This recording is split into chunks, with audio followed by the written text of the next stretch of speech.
I know Ben Johnson's a nerd and they don't like running back. The way they operate in Detroit, I think he may be one of these nerds that is a little softer on the running back thing than everybody else. But you will disown that guy so fast from the nerd community. Oh, if they yeah. take him. If you take a running... This is what if the Jags love take to a running claim the back nerds at 5, until they do dumb nerd stuff, and then you disown them, and you say, because well, no, not like that. Isn't a nerd. But that's what they all do. But that's not nerdom. They didn't do it. Neither team. Yeah, you're right. Jaguars, not exactly full nerd. Trading up and giving up capital is not Isn't usually... that very nerd, F these picks? No, that's a Rams thing. Oh, I thought that was part of the nerd thing. A lot of value in the picks is actually more of a nerd thing, but that's okay. Travis Hunter, not a running back. Last time I checked, Colston Loveland, not a running back. Actually, last time I checked. So there you go. Planning to play Travis Hunter both ways full time is a pretty big nerd thing because you're not accounting the human element of stamina. You're just looking at what the data tells you he can do as a wide receiver. Because Travis Hunter's had no success at a high level of football doing it. So. The NFL is a little different than the Big 12. Anyways, look, I'm excited to see if he can do it. I don't mean to diss Travis Hunter. Jaguars Catch-22. I'm excited to see if he can do it. But this is not Jaguars Catch-22. Yeah. So, hello, everybody. On that note, hi. Hello, Evan Lazar, Alex Barth, with you for the next couple hours here. A very special, exciting show today, post-draft show, big show for us. And I just want to lay out the agenda here today.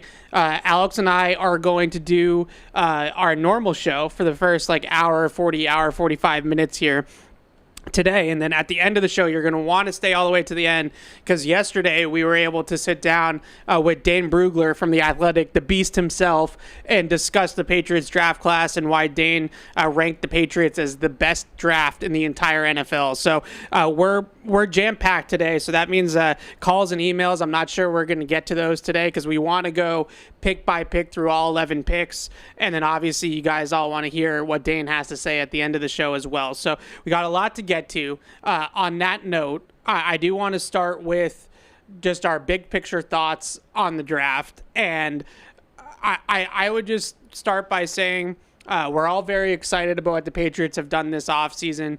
We're all very optimistic about this era with Mike Vrabel and Elliott Wolf and Ryan Cowden and Stretch and the whole gang, and the draft they put together was fantastic. And that's not sunshine.com. I really thought it was a great draft. It's a pretty consensus opinion. Yeah, I thought it was a great draft that they had. That said, I do want to keep expectations a little bit in check. I hear a lot of playoffs conversations right now about this team. Playoffs? Yeah, we're playoffs? Let's see what the team looks like in training camp in the preseason before we start talking about playoffs, all right?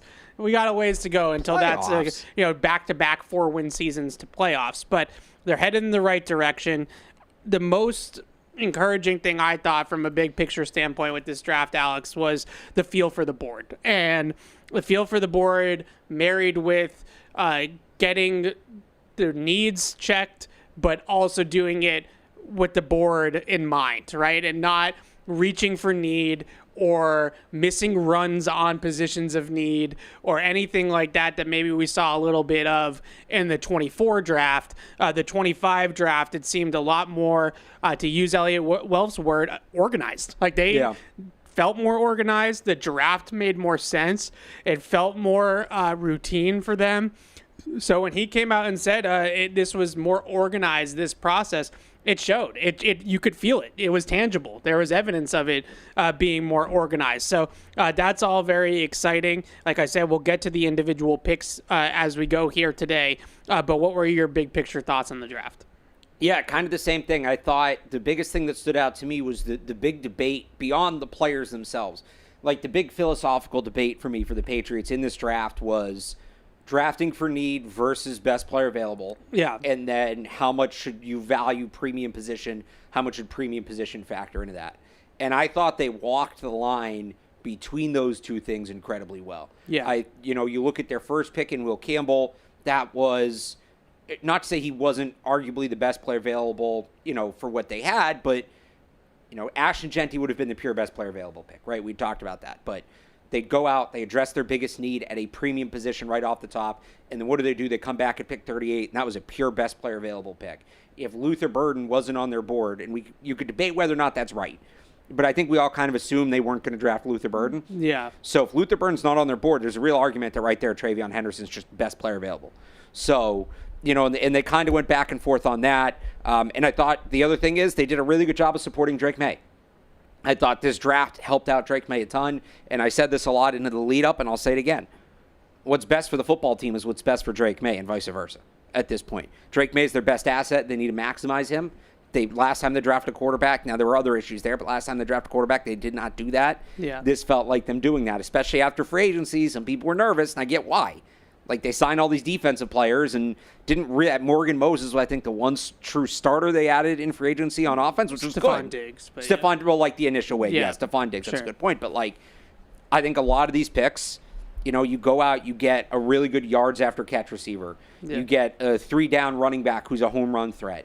You get obviously starting left tackle, right? Starting Even center. later, starting center. So Yeah. I think that they did a lot to invest in Drake May. Now May has to prove that those investments are worthwhile, right? Which we all think he can do, but they invested in Drake May, which I love. All right, let's get to it. Let's get to the nitty-gritty. Yeah. Let's not waste any time here today deliberating big picture thoughts. But I think we've talked so much about Will Campbell over the last 5 months. Yeah. I don't have a ton to add on Will Campbell, so I don't want to spend a ton of time on Will Campbell.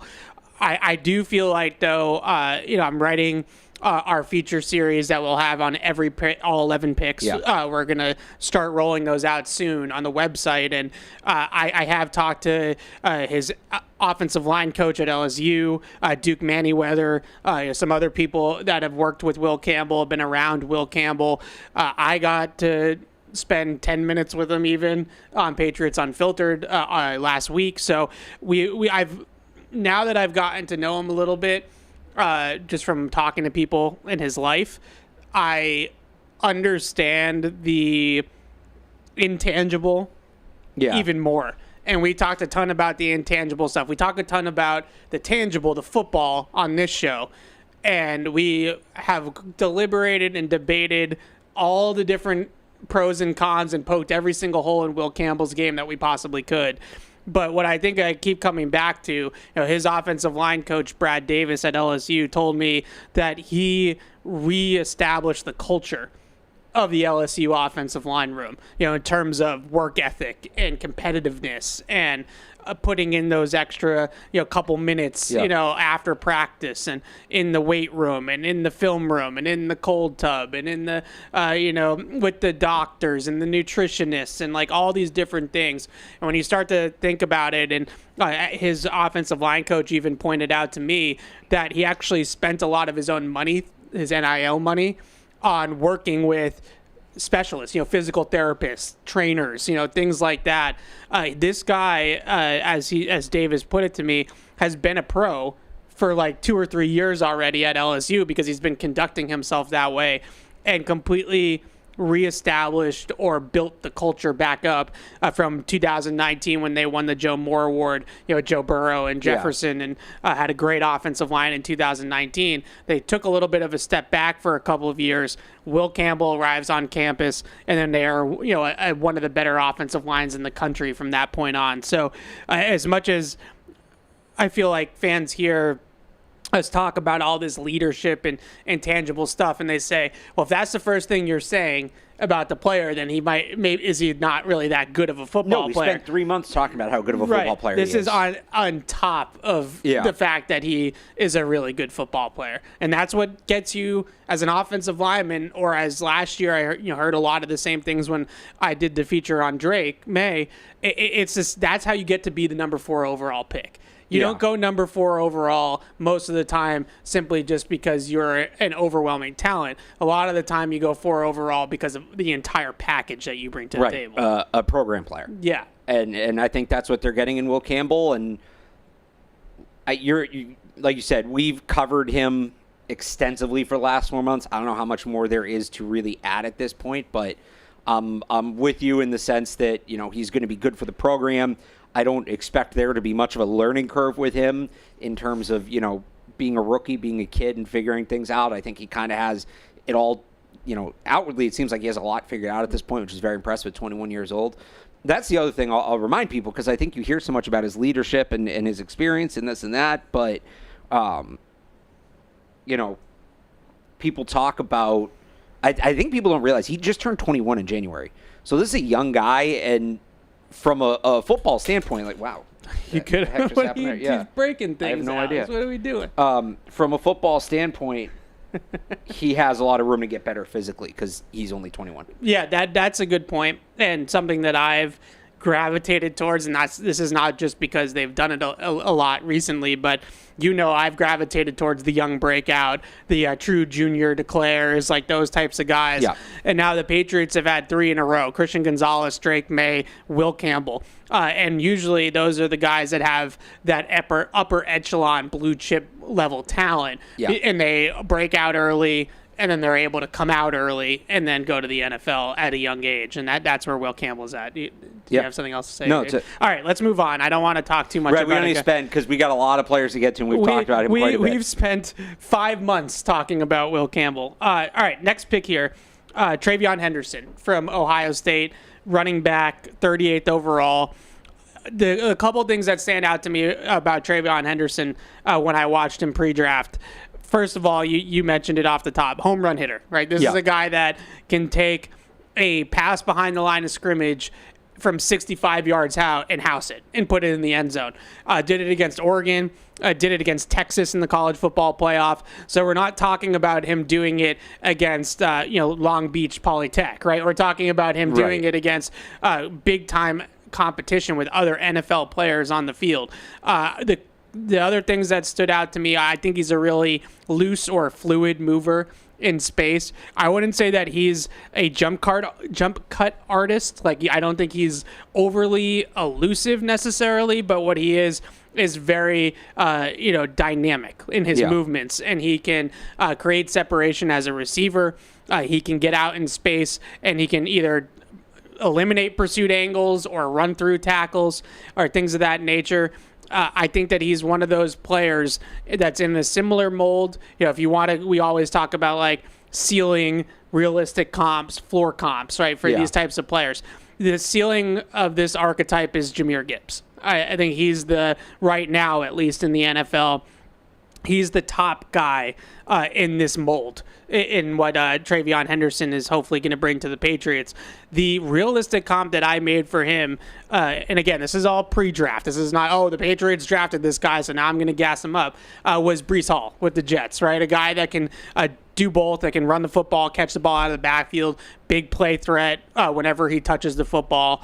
So I look at those two backfields, David Montgomery and Jahmyr Gibbs, and Braylon Allen and Breece Hall in New York, and I say Ramondre Stevenson, Trayvon Henderson. So I know a lot of people have talked about his pass protection. He is a very good pass protector. Might be underselling it. High-level blitz pickup guy, no doubt about it.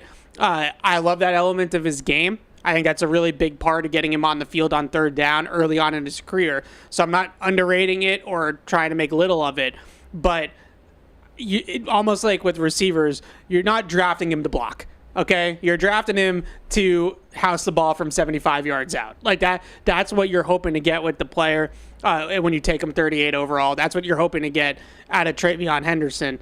So I'm very excited that, one, they looked at it and said, we need big plays on offense. We need explosiveness on offense, and this certainly did it, as did Kyle Williams. But I'm also really excited about the pairing with Ramondre. I think the two of those guys together are thunder and lightning. Like they have a power downhill back with Ramondre, and now they have a real explosive back with Trayvon Henderson. And they can kind of get back to that early down, passing down back thing too. Certainly both guys are relatively well-rounded. I think Henderson's incredibly well-rounded, but that's the interesting thing. Like, people are going to compare him to James White. That was a lot of it after the draft, and I think he can play that James White role, but he can do it differently because he's a better traditional run player than the players the Patriots have usually had in that role. James White wasn't somebody you were getting under center and handing it off to in the A-gap, right? Yeah. There wasn't a ton of that. And look, it was moot because they won the Super Bowl. But like, if you remember in 2018, one of the big storylines that year was based on the running back usage, predictability, the offense becoming too predictable. I think they were running the ball like 60-something% of the time when Sony Michel was on the field, which, again, they won the Super Bowl ultimately, whatever, but they don't exactly have the offensive line now that they had then.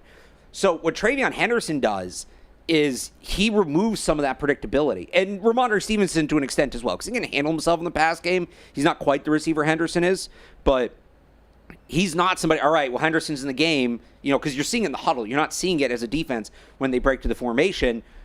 James White goes in the huddle, all right, let's go light. They're going to pass. Let's get ready to match up. Henderson could be in the huddle, and you're thinking, all right, they're going pass. Let's go nickel. Let's go dime, whatever.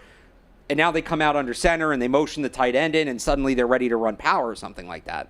So you weren't necessarily doing that with guys like James White or guys like Danny Woodhead or guys like Shane Vereen. So as long as they've kind of done this dichotomy of early down, passing down, the early down back is usually the lead back. Yeah. And he's the guy that's going to be on the field more.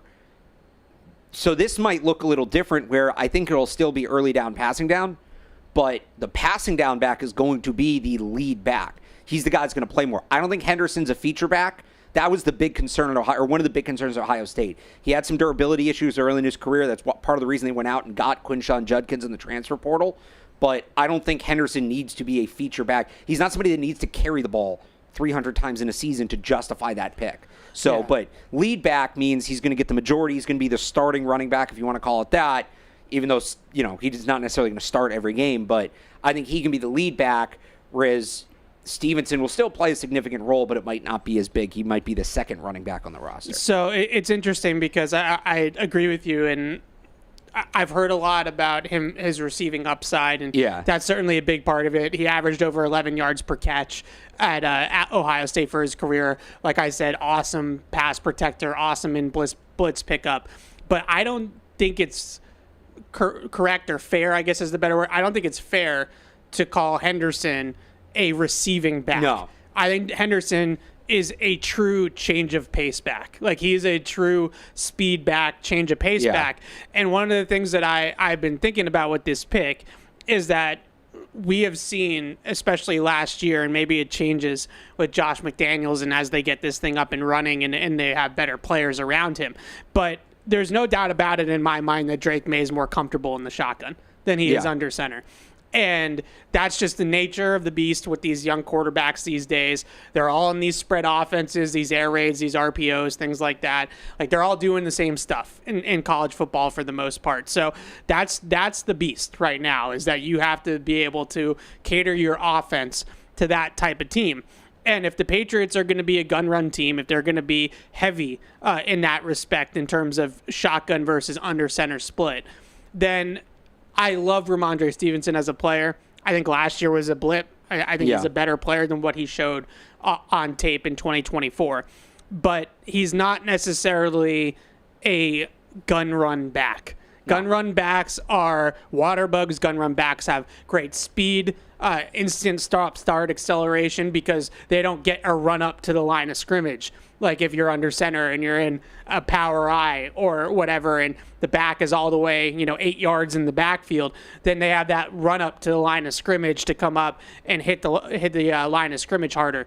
When you're in the gun, you're at a standstill. You're sitting offset to the quarterback, and you don't have that run up. So you need to have guys that have really good explosiveness and really good 10-yard splits. You also want guys that can dance, out of early penetration and things like that. So when I start to look at the way they might build this offense under Josh McDaniels with Drake May and think about the Trayvon Henderson pick, Trayvon Henderson is a classic gun back. Like, he's a classic gun run, RPO, read option, that type of running back. So if they're going to lean into that sort of way of doing things offensively, then they needed somebody in this mold. Like, they needed somebody that could do that sort of thing. I am sure we've both had Josh McDaniels in our football worlds for a very long time. I am sure there will be a time and place where it's going to be Ramondre Stevenson in the power I with a fullback in front of him. Oh, yeah. There will be a time and place for all of that.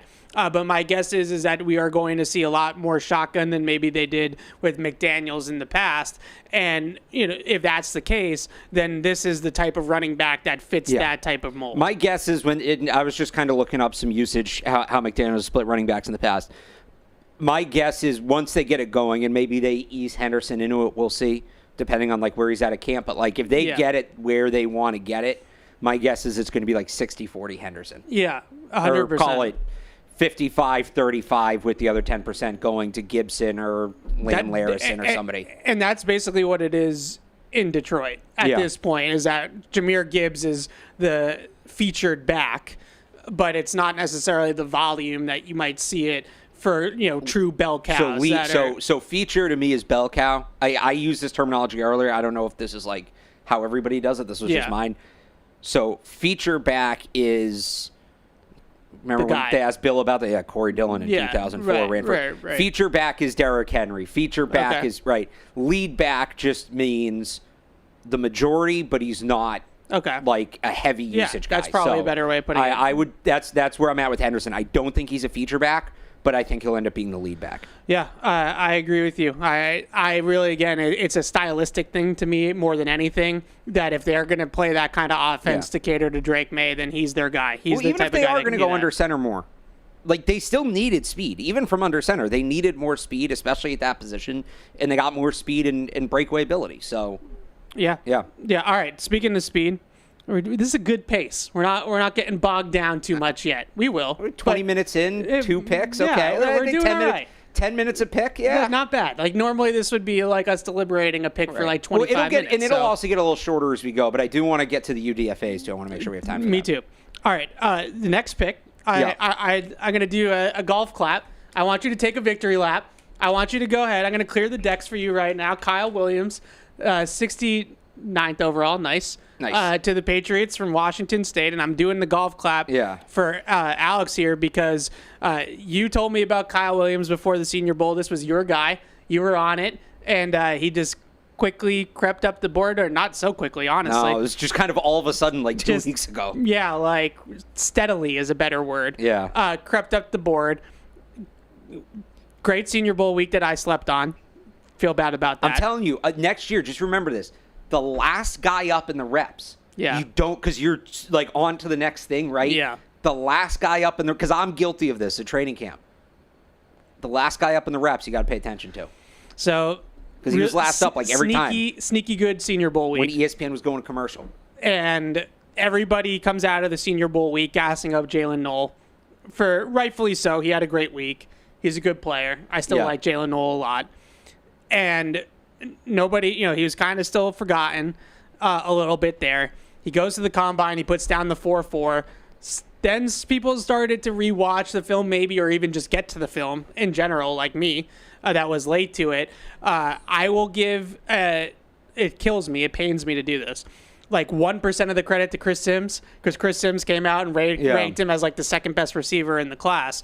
And everybody said, whoa, Kyle Williams, second best receiver in the class. What am I missing here?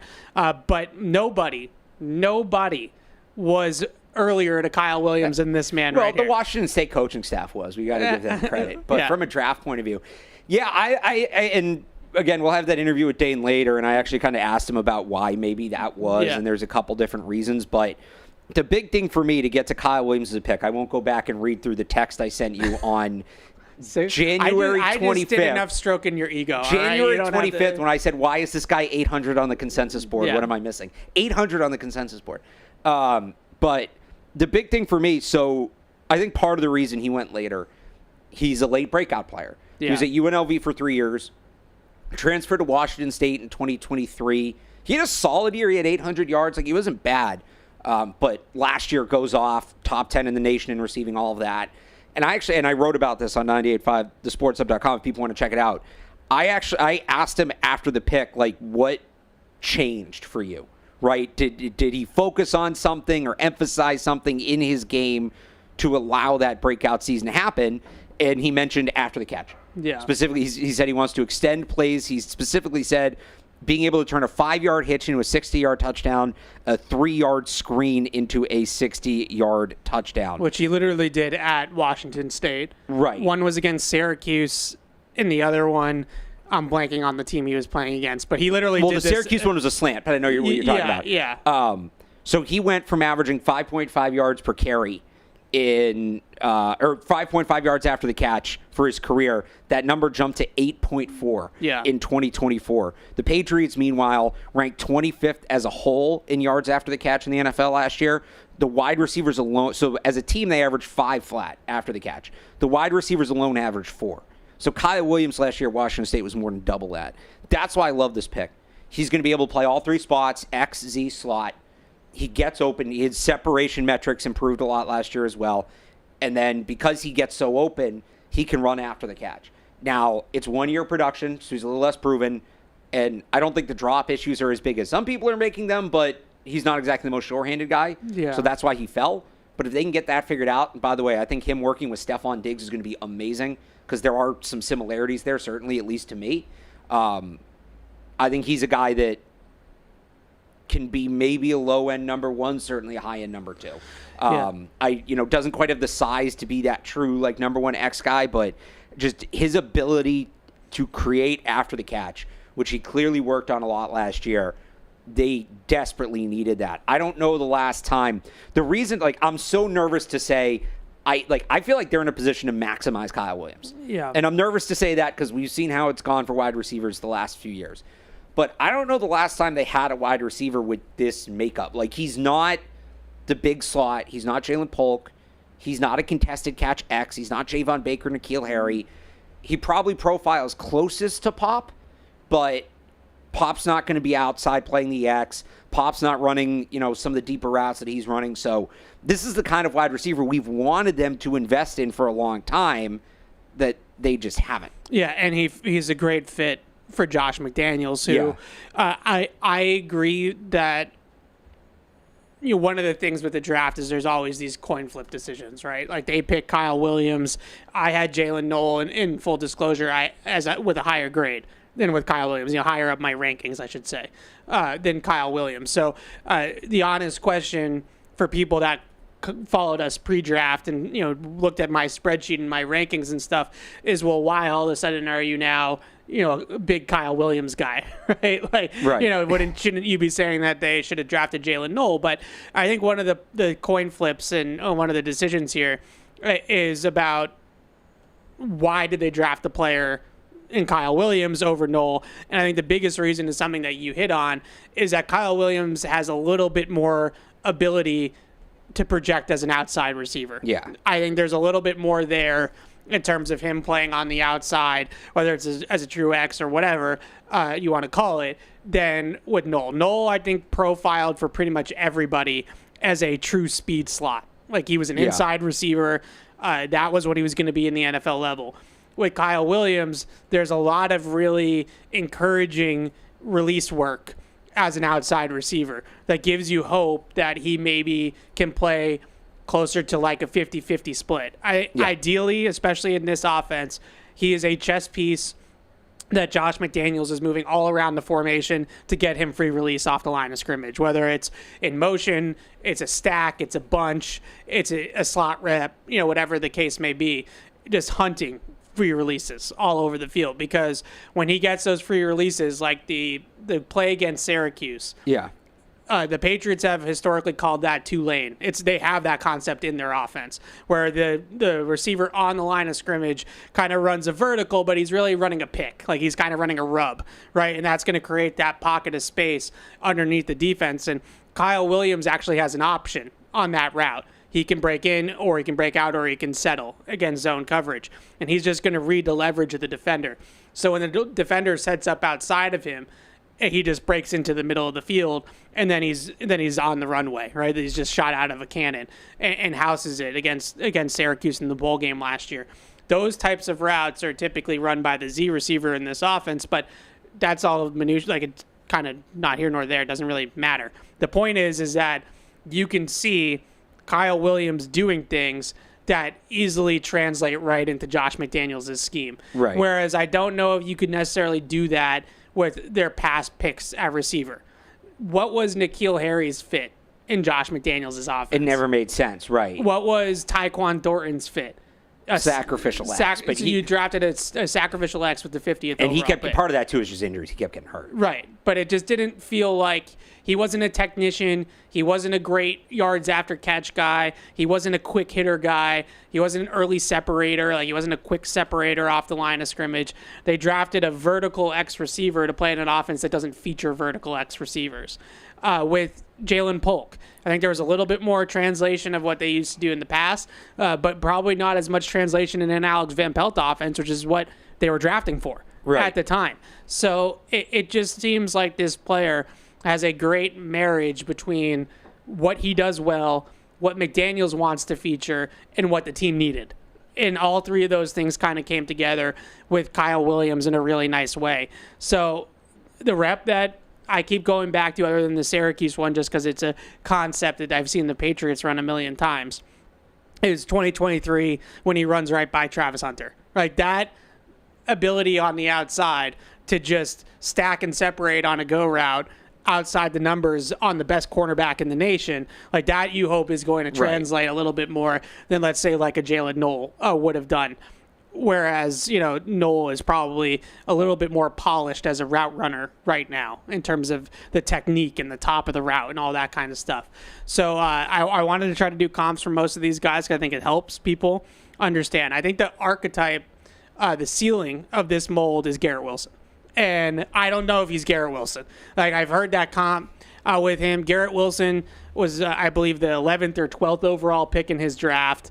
Absolute stud, offensive rookie of the year, perennial Pro Bowler. That is a very high bar for the 69th overall pick in the draft. I don't know if Kyle Williams is going to get to Garrett Wilson territory. Williams also had much more runways, just, Yeah. He broke out younger.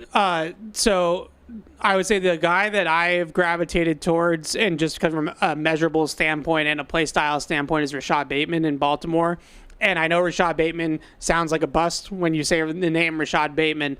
He had a really nice year last year for Baltimore when he was finally healthy. He's battled injuries in Baltimore. There's no doubt about that. But I'm just talking about turning on the film and watching the player. Like, not necessarily stylistically. Taking on all the injury baggage and stuff like that. If you watch Rashad Bateman last year with the Baltimore Ravens, he was like a top 20, top 25 receiver in the league. Let's not forget, not only has he been hurt, they don't throw the ball a ton in Baltimore. Right. So you have to adjust a lot of their numbers for the fact that they're a run-heavy offense. So I like Rashad Bateman maybe a little bit more than other people, but I think that Kyle Williams is a similar kind of player. Really just a lot to like about the pick in terms of the schematic fit and all those different things. The last thing I wanted to say about Kyle Williams, where do we see this going? Because right now I think they have like 11 or 12, depending on the UDFA signings, wide receivers on the roster. This is going to be probably the number one question. Well, do you remember a couple years ago? Was it last year or 2 years ago? They literally didn't have enough receivers in like the spring because some guys were hurt. Yeah, so they have 12. I have them with 12 receivers right now. And this is including UDFAs, which are not official. I should put that out there. Because they signed what, or reportedly signed what, 3? 3. So I have 12. I'll just read them off quickly.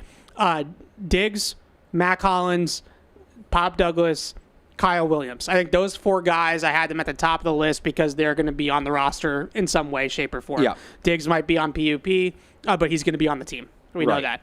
Kendrick Bourne. Yeah. Kayshawn Boutte. Yeah. The picks last year, Polk and Baker. Yeah. John Giles is still kicking around. Yeah. Efton Chisholm, who I want to get to when we get to the UDFAs. Demir Blankamuzzi. Oh yeah, wait, hang on. I know I can pronounce it if I'm reading it. Very sorry. I think it's Blankmuzi and Jeremiah Webb. Those are their 12 receivers right now, including the UDFAs. How do we see on April 30th, with absolutely 0 practices that we've watched or witnessed at this point, how do you see this room shaking out? Or I think a better question is, for right now, who's the one guy that you really feel like is going to be an odd man out? I think it's hard right now just to sit here and say without seeing even any OTAs exactly how they look at the room. Yeah, I think so. Those 4 off the top, right? I still people are going to criticize me for this because he's been my guy for a while. I still think Kendrick Bourne is a good shot to make the team because it went so well with him and Josh McDaniels last time. And I just think McDaniels likes him, so that's 5, right? And then it comes down to Kayshon Boutte and the two rookies for that last spot, or the two rookies from last year for that last spot. They've shown us they're not afraid of significant roster turnover. That was another takeaway for me from this draft and just the way they kind of went about, and really the offseason as a whole. People were, talking back in January about, you got to clean house. How much of the roster can they change? People kind of facetiously saying, keep Drake, keep Christian Gonzalez, move on from the rest. And I was there saying, like, realistically, like 40 to 45% is a pretty significant roster turnover from one year to another in the NFL. Generally, that's the case. I think that they're going beyond the typical here. Yeah. I think it's going to be and this is, I'm talking 40 to 45%. That's 53-man roster week 18 to 53-man roster week 1. We still got a ways to go before we get to the initial 53-man roster, but it might be over 50%. So, Bourne, Boutte, Polk, Baker, I don't think any of those guys are safe. Especially, just one of the UDFAs is Efton Chisholm make a push. So it's those four are going to make it. Pop, Hollins, Diggs if he's not on PUP, and then Kyle Williams. Right. Those four will make it. After that, I think it's wide open for one, maybe two spots. There's going to be some guys that get cut that, I don't know if surprise is the right word, but have some NFL talent. Yeah. NFL ability. I've come around to Kayshon Boutte a little bit just because stylistically, again, if you need that sacrificial X, like that true sacrificial X that we've seen here in the past with Josh McDaniels, Nelson Aguilar, right? Like someone like that. That's kind of Kayshon Boutte to me, is a guy that can run verticals on the outside, do a pretty good job with it, maybe occasionally catch a slant or something underneath off of the vertical stem, and every once in a while he's going to sneak behind Derek Stingley for a bomb, right? And if that's all that role is in this offense moving forward, then he showed last year that he has the ability to do that at an NFL level. So has Javon Baker proven that? No. Has Jalen Polk, even though I think he'll get a really, really strong chance as a second-round pick in his second year, neither one of those guys have shown yet that they can do anything NFL caliber like Kayshon Boutte has. Right. So it seems odd to me, unless it's a trade, and because he has the most value in a trade, that could maybe make some sense, that they deal Boutte to get something back. Or unless they just think Mac Hollins is going to do that. Yeah, maybe. I feel like Boutte gets down the field a little bit better than Mac Hollins, but I could see that. I just, out of all these guys, I feel like Boutte I've come around the most to being on the team. Javon Baker. It's Blankensee, Demir Blankensee. Okay. Javon Baker is squarely on the bubble. Like that, he's going to need a really, really good camp. I would say he's probably going to need a really good offseason. Like it's going to, OTAs included, mini camp, training camp, all the way through. He's going to have to be consistent, and he's going to have to be good. Is he even on the bubble? Or is he on the outside looking in at this Probably point? on the outside looking in, to be more fair about it. All right. Anything else on Kyle Williams? No, I think that's it. Other than your victory Kind of lap? killed our pace there. Oh, that's okay. That was worth it. That was a good pick. All right, next one here. Jared Wilson, 95th overall, center from Georgia. Let me point out first real quick, they traded down twice to get him. Yeah. So I was harping future picks. Got one. They got one. 2026 fourth. Right. Which is so a nice pick. And some people think the Bears might be really bad. I was kind of surprised how many people were like, that could be a top 110 pick. Yeah. But, like, you take that. Top 100 pick. They also have future 6th and 7th. Yeah. If the Bears are bad enough, that 4th plus that 6th, maybe you're back in the top 100. Yeah. No, it's not a bad asset to have. Yeah. In the old tool belt. Okay. Jared Wilson. I feel a little bit like because he's a center, people are not talking enough about Jared Wilson as a part of this foursome of offensive players that they drafted out the top. It's not the 4th overall pick. It's not two flashy skill players, so I get it. I get that it's a center. But besides Campbell, I feel like there's a really nice floor to Jared Wilson where I feel pretty comfortable projecting Jared Wilson as a starter at some point. But I don't know if it will be right out of the gate. It might be midway through his rookie year, his second year even. Maybe he's the 6th man on the offensive line next year as like a three interior spot player. But everything that I've watched of him and everything I've heard about Jared Wilson is that this is a center that is really dynamic. And when you talk about centers, just like a Mike linebacker on defense, the center kind of sets the pace for the offensive line in the run game. So if you want to be a dynamic downhill run scheme that can get to the second level, and you want to get out and up to the second level and get those interior guys into combinations and get them up to the second level, or you want to run stretch or outside zone to get to the numbers. Yeah. The center is the one that's setting the pace of that. So if you want to do those types of things, which I think the Patriots want to do more the former than the latter, an athletic center really helps. And when you look across the league at guys that have his level of athleticism, whether it's Eric McCoy in New Orleans or Jason Kelsey's kind of the apex of that, right? He's the top tier of this. When you look at those types of guys, it just opens a lot of what you're able to do schematically, whether it's run game, screen game, moving pockets, things like that. So that's why I would say that I'm really excited or high on the pick with Jared Wilson, is because of his athleticism. The center position, you're not normally covered these days. Like maybe there's a shade over your outside shoulder that you have to, in a slide, you would have to get to, or on a reach or something like that on the line of scrimmage, double team, obviously, you're getting to.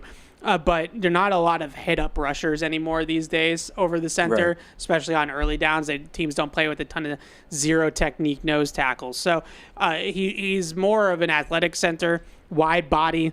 I like his frame, like the way he carries the weight as well. I just think that this guy, it has a really nice floor to him as the 95th pick. When you pick 95, is kind of two ways to go about it. You could either pick a guy that has first-round traits but doesn't have a first-round pedigree, or you can pick a guy that's getting on base, right? You can go both ways. Jared Wilson kind of splits the atom to me because he's got the athleticism to have a high upside, and he's young, and he only had that 1 year of starting at Georgia. But he's also a guy that I feel like could probably start at center. Like if they had an honest competition between him and Garrett Bradbury in camp, I think Jared Wilson might win the competition. And I think they might have that competition. Yeah. To me, that's what this is all about. How long can get... So we talk sometimes about, day one starter, year one starter, right? Where a day one starter is a guy, Will Campbell. He's going to come in, he's going to be the left tackle, there's no question about it. Year one starter is a guy that, he might not be ready to go week one of his rookie year, but by the end of his rookie year, he should be the starter. I think Jared Wilson is in that category. Yeah. He's a year one starter. It's just about how long Bradbury can hold him off. And maybe, who knows, maybe it is week one, but I think Jared Wilson is going to be the starting center by the end of the year. I know Elliott Wolf said that they think he can play some guard. To me, that's probably more an emergency thing. Yeah. And, if they really need somebody, I don't think he's going to be fully in there competing for that left guard role. I think it's more, if they need him there, fine, but they want to develop him as a center because he has the ability to be a long-term center in the NFL. You mentioned the athleticism. The other thing is he's an incredibly smart football player. Yeah. And the commands going back to the quarterback, we think with Josh McDaniels or last year, it was the center setting all those protections, but the center's still going to help in that. And the center's still going to help communicate along the offensive line. Guy that's really smart, really athletic. If he was a 2-year starter, I think he probably goes top 50. Yeah. He was the first center off the board. I just think what was tough for him is in this draft, there's a lot of experienced linemen, 2, 3, 4-year starters on the offensive line. His 1-year starter, and he really didn't play a ton before that at all at Georgia. He's really raw. So if you read the scouting reports that are on there, they talk about hand placement, they talk about his footwork and things like that. I'm not saying that those knocks are wrong, but he looks like a guy that hasn't played a lot of football because he hasn't. A lot of that stuff is very fixable. It's just going to come with reps. The preseason is going to be huge for him. He will be one of the most important players to watch this preseason, and we'll see if he can kind of learn quickly and grow quickly. I think he can push Bradbury sooner rather than later. Yeah, I think the biggest thing with him, like you said, I just looked it up real quick. Drew Kendall from Boston College, who went to the Eagles, he had 37 career starts at Boston College at center. Yeah. Wilson only had 12 at Georgia. So especially when you talk about centers and you talk about the responsibility mentally on centers, normally when you get guys in the draft that play center, unless they're like Zabel, who's like a tackle or a guard that's moving to center, guys that were career centers that are getting drafted as centers. Those guys are like 3, 4, sometimes even 5-year starters. Like they might have upwards of 40, 50 starts in college. So you're talking about guys that have a ton of experience. That's not Jared Wilson. He's a guy that has a ton of upside and a ton of ability, but doesn't have the experience. Now, the one thing that did make me feel a little bit better when I was talking to some of his coaches at Georgia, they pointed out in practice over the last couple of years, he's been running scout team until this most recent year. Think about the Georgia interior defensive lineman that he's been facing on scout team for his freshman and sophomore year. The way they put it to me was that practice might have been harder than some of the games that he was going to be playing in. Now, it's a different energy, right? It's a different moment. It's a different environment. But in terms of the skill and the talent he was going up against in practice at Georgia, they obviously have a ton of just ridiculous players there that have come through there on the interior defensive line. So in some ways, like he's almost battle tested, but just behind the scenes in a weird way. So that would be interesting. You mentioned guard. I agree with you. Well, that long term, there's no doubt about it that center is his best position. And having, like I said earlier, having a dynamic center that can do different things on the move and that can also really quickly. Side note, we're watching Good Morning Football on this side screen, and Trags was just on Good Morning Football. Was he? Oh, I missed that. Are you serious? Oh, yeah. Saw the Let's go Trags. I gotta text him now. The Clintus Mike flag and everything. Anyway, sorry. That was just distracting. Our guy Trags, shout out Trags. Like I said earlier, just letting him, just unlocking him at the center position to climb, to get out in front of blocks in the screen game. Go watch him against Tennessee, just like, clipping guys in space, right? Like that's what he does at his best. And I think that he gets the most, you get the most out of that if he plays center. So I would assume he's going to play center long term, but is there a world where their best 5 includes him and Bradbury? Because I think there is. There could be. And then maybe he plays a little bit of left guard as a rookie. I would just say, like, I get wanting guys to be able to play multiple positions. I'm not against that philosophically, but there is a tipping point where the guy's got to learn the position he's going to play. And last year's coaching staff was way too into cross-training. We talked about this. There's, you're trying to get Caden Wallace to move from right to left, but you're playing him at right, left. You're playing him at guard. It's like, no, he has to learn. He has to play the position you're trying to teach him. And so with Jared Wilson, he's best long-term at center. So if they think that's what's best for him to play center long-term, fine. But if it's not that much of a gap between him and whoever the next best left guard is, I would almost just let him keep working at center just because that's really where you need him to develop and learn. Now, maybe that is playing left guard. Maybe they think the best way to do that is by playing left guard. But I would make all my decisions regarding him about getting him ready to be Drake May's center for the next 10 years. Fair enough. The only reason why I brought up the left guard thing, because I mostly agree with what you just said, is because he might be the best blocker to play that position. Right. And if he's really ready, but you don't feel like he's mentally ready to be the center, then he can play left guard where he has none of the mental responsibilities. Kind of start picking some of that up. No, I'm not ruling it out. You're still getting him on the field and he's still playing. I'm not ruling it out entirely. I think that there's tremendous value in him playing center, and I want that to be where he ends up long term. All right, let's move on to day 3. We're cruising a little bit. We got a little bit bogged down there, but we're all right. Craig Woodson in the 4th round, 106 overall from Cal. Now, to be perfectly honest, if I had to grade the Patriots draft, I would give them an A-. And the reason why I wouldn't give them an A is because I didn't love this pick. This was not the pick I would have personally made. Now, that doesn't mean anything. In 2 to 3 years, Craig Woodson could end up being a really good player. Clip this when Craig Woodson's an All-Pro. Exactly. But with that being said, this was the only pick in the entire draft that they broke off consensus. So this is the only pick that they kind of went out on a limb on a little bit. Both you and I want to speak for you, but I feel like this is the case, saw Billy Bowman and Malachi Moore as better players than Craig Woodson. Yeah. And they went right after Craig Woodson in the 4th round. There was a little run on safeties. So they read the run correctly. I believe that maybe there was some interest in Kevin Winston, the Penn State safety, that went at the end of day 2. So they read the run correctly. They jumped on Woodson before the kid from Ohio State went. Was it Latham? Latham, yeah. Malachi, or Lathan Ransom. Yeah, Lathan Ransom. Malachi Moore, Billy Bowman, all those guys. Mac McWilliams was in there. They all went in like the span of like 32 picks. Yeah. So they read the run, and they got their guy in Woodson, unless it was Winston in the third round, but they ended up getting one of their guys in Woodson. To start on the positives with Woodson, and then I want to talk about, kind of unpack why they might have went with Woodson instead of Moore or Billy Bowman, who we liked better. Woodson, when I watched him on tape, what I liked the most about him was his reactions in space, or his instincts in space. I think he's got a really good motor, athleticism, physical nature to his game, good play demeanor, can strike the football, can separate the ball from receivers coming over the middle of the field, really good at rotating into the box or starting down low in run support, screen support, perimeter support, all those different types of things that you do. He's got some experience at nickel. I'll get to that in a second. I think you got a lot of this question. I'm sure you did too. Could he be Duron Harmon, right? Like, can he play free safety over the top? I do think he can do that. I don't think he's not going to be Devin McCourty. He's probably going to be closer to Duron Harmon. But I do think he has the ability to do that. They played a lot of split safety coverage in Cal, but they rotated their safeties. And one of the things that we've heard a lot about from the Patriots coaching staff, and a couple times we've gotten to speak with the position coaches, is that they want to be interchangeable at the safety position.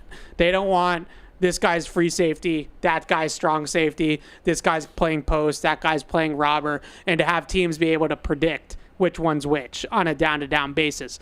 So when it comes to why they took Woodson over Bowman, why they took him over Moore, I think the main reason is his size. Like, he's got a little bit more size. He's over 6 feet, 205 pounds. Bowman and Moore were like 5'10", 5'11", 190-ish. So if they're going to be interchangeable at safety, and they're going to want him to rotate down and fly down into the box and put his hat in the run game, he's got a little bit more size and a little bit more girth to him, and mass to his frame to be able to handle the run responsibilities of doing that. So if I had to guess, it's probably like a size profile that they just preferred with Woodson over the guys we liked. They didn't. Yeah, we wanted a true free safety. They wanted somebody, like you said, who can do both. Phil Perry pointed out some similarities to guys like Kevin Byard and Kenny Vaccaro, who Mike Vrabel obviously had in Tennessee. So I don't think we're going to – maybe it's Marcus Epps, like situationally, but I don't think we're going to see that true dedicated free safety this year. I think it's still going to be rotating with Duggar and Peppers and Woodson and moving guys around there. Now, the other thing that he had done a little bit, Woodson, is play the nickel. And Elliot Wolf alluded to it after the draft, or one of his, I don't know, I'll kind of blend it together. One of his pre-draft press conferences, or post-draft press conferences, over the weekend.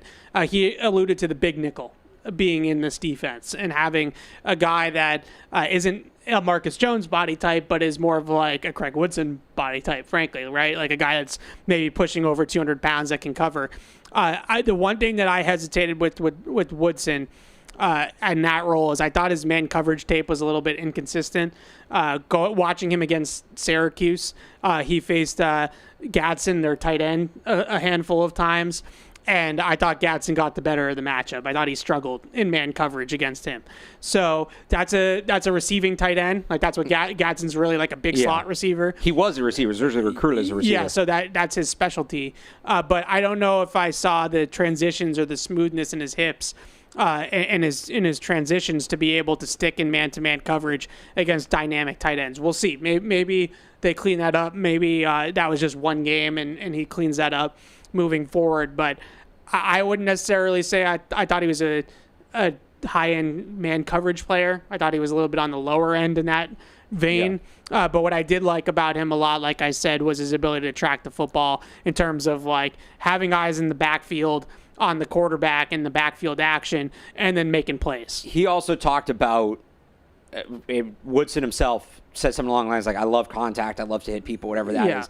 Like his athletic profile, that demeanor, he's going to be a stud on special teams. Yep. So I think that's probably part of it too. Yep, that's a great point. Fourth round pick, probably projects as like a third safety. third safety, key special teamer. Yeah. They'll see when those Duggar and Peppers contracts start to run up, steps into a bigger role in a couple of years. But I see what they're going for with the pick. Like, I understand why they made it. I personally would have gone in a different direction, but like you said, it doesn't matter what we would have done. Yep, fair enough. And just last thing on Woodson, and that point, the consensus is the consensus. I think it's fair to share that information. Like I said, this was the first pick that really broke from consensus. Well, but he was in like the 180s on most consensus boards. No, but didn't a lot of like Brugler had him 4th round, right? And a lot of those guys. Dane had a 6th round grade on I him. thought I saw some of the national guys had him higher. the one national guy that had him higher was Daniel Jeremiah. That's who it was. Okay. Daniel Jeremiah was really big on Woodson. He had really nice things to say on the broadcast about how he didn't see what everybody else was missing with it. He thought he was crazy thinking that this guy was better than everybody else did, and he was really high on the pick. So hopefully DJ ends up being right. Yeah. That tends to be. Yeah, so that's Craig Woodson. This is the other thing I wanted to say about him before we move on. I feel like there's a lot of conversations out there about safety not being a need, and I feel like we were all over safety as a potential need, not to like toot our own horns, but Kyle Duggar did not have the year that they wanted him to have last year. He was hurt. He didn't play well when he was out there. We all know what happened with Jabril Peppers off the field. Like, there's not a whole lot of security right now in terms of those two guys, like, being what they thought they were going to be when they signed those extensions. So, as much as I don't necessarily see Woodson pushing either one as, like, a starting safety to begin with, I don't think that it's that crazy that they targeted a safety. It's a good spot to have depth. I thought, I was saying safety in the need of the, free safety kind of thing, but yeah. Yeah. All right. Joshua Farmer, one of my favorite picks of the draft. Both these guys, I thought just the value that they got out of Farmer and Swinson, picking them where they did, probably at least in Farmer's case, maybe more like a half a round later than people expected. Swinson, I would say a round or two later than a lot of people expected. So really good value with both these players. And what I like about both of them together is that one's sort of like a hybrid tweener defensive end, defensive tackle. One's like a true edge rusher. It's off the outside the tackle. So like together they make a nice kind of situational player. Yeah, where they're gonna be high-fiving a lot coming on and off the field for each other. Yeah. So Farmer can play on inside, defensive end, like I said, hand the dirt end, or hand in the dirt defensive tackle on early downs. Swinson can be a pass rush specialist on third down, and you have this nice little, like you said, high-fiving each other. It kind of reminds me different positions, but like similar to like Anthony Jennings and Joshua Uche, right? Where like together they're a complete player. They aren't complete players individually, but together they're a complete player. With Farmer specifically, a couple of things that stand out on the positive end. His upper body twitch and power and length are just very noticeable. The second that you turn on the tape, he has 35-inch arms. So this is a long-armed, powerful, well-built human being that really didn't necessarily play to his traits all the time. But I love the chance that they're taking here with Vrabel, with Terrell Williams. Like, give Terrell Williams the raw, toolsy guy, and let's see if Terrell Williams can season him up and can round out his game. Farmer, very strong at the point of attack, very good length, very good press and shed ability. Like, there's a ton of evidence of him just rocking an offensive lineman back and just throwing him to the side, right? And just discarding guys in the run game. In the pass rush, there's speed to power there. There's obviously Bull with the longer arms. There's a little bit of a swim move that he can go to and a swipe. When he was rushing off the edge, he likes to swipe. So I think he can play a little bit of 4-3 end. I think he can play a little bit of 3 technique. I like the versatility, and I love the tools. Now, there's some work to be done here in terms of the technique, which we can get to. But on the positive end, that's what I see with him. Yeah, and a guy that I think you kind of alluded to can play multiple positions along the defensive line and is very athletic. Was better as a run stopper at Florida State, but just because of his athleticism, probably has some pass rush upside. Yeah. I think the idea is you put him, Barmore, Milton Williams, Keon White, and that's your front, right? Those are 4 guys that are athletic. Those are 4 guys that can move around. We know they're not going to blitz a ton. Mike Vrabel kind of alluded to that. I think it was in his introductory press conference early on. Yeah. He was kind of asked his philosophies on the blitz and said, It's more about when you do it than how often you do it. So you got to generate pressure. Those are guys you can run a ton of games with. You can move them around. You're going to keep offensive lines on their toes. So he's just another piece that fits that mold. They're a little small up front now, which I do worry about. I thought they might add another nose tackle, but because Farmer's a better run stopper than his size would suggest, which makes me like this pick a little more than just getting the average toolsy rusher, because they do need guys who can play the run. Yeah, so he's 6'3", 305 with the 35-inch arms. Yeah. So even though he's only 305, the 35-inch arms help create that separation from blocks and create the distance so that they can't get up underneath him and drive him off the ball, which helps him kind of make up for the fact that he's only 305, right? So that helps. Now, with that being said, so on the other side of the coin, because when you talk about a player like this and you're speaking so highly, well, he went in the 4th round, so there has to be a reason he wasn't a higher pick. I thought some of the things that I wrote down in my notes, just he will get washed out by double teams. I don't think this is a guy that you really want him to get vertical into the block and really attack the base block, right? You don't want him trying to hold the point of attack and posting up. And so the opposite of the defensive tackles that they've had. Like, they would have never drafted this guy under Bill, and that doesn't mean he's a bad player. Just stylistically, he's very different than what Patriots fans are used to seeing at the defensive tackle so position. as much as he's got a powerful upper body and good twitch off the ball, he's got good snap quickness to really get into the line of scrimmage and fire his hands. But if you're asking him to eat blocks, like, that's not his game. He's not a block eater. He's more of like a reset the line of scrimmage kind of guy, and then use his upper body power to shed the block. I would also say, just in the pass rush, his pads will get up, and then that will sap his power. So, like, when he goes to bull rush guys, he gets a little high with his pads, and then he doesn't have the bull rushing power that you would probably like to see out of him as like a foundational rush in his pass rush. So there's some technique stuff in general, block anticipation technique stuff that they will need to round out or improve as his career progresses. But like I said earlier, I love the idea of giving a guy like this to Terrell Williams. Like, I think Terrell Williams will fix a lot of those types of things, or work to mitigate them, kind of like Bill style, where you just hide them instead of maybe you can't get it out of him, so you just kind of hide him. But the one thing I will say, I didn't think that he consistently played to his physical ceiling. Like, he has a much higher physical ceiling than what he showed at Florida State at times. But I think that he can get there with the right type of coaching. So I'm excited about seeing Terrell Williams work with a player like this. All right, in the 5th round, Braden Swinson from LSU. Is it fair to call him a media darling? He's kind of a media darling. Like, I feel like the draft media was very high. Well, I think on especially Braden because of how Swinson. much he fell. Yeah. Right? A guy that was, I don't even think consensus top 100. I think consensus top 75. Yeah, I had him in the top 100 for sure. And to get him at 146, I think that was a big part of it. It was just like, there's always those players here and there in the draft, Evan. I'm sure you've experienced it, especially once you get into day 3.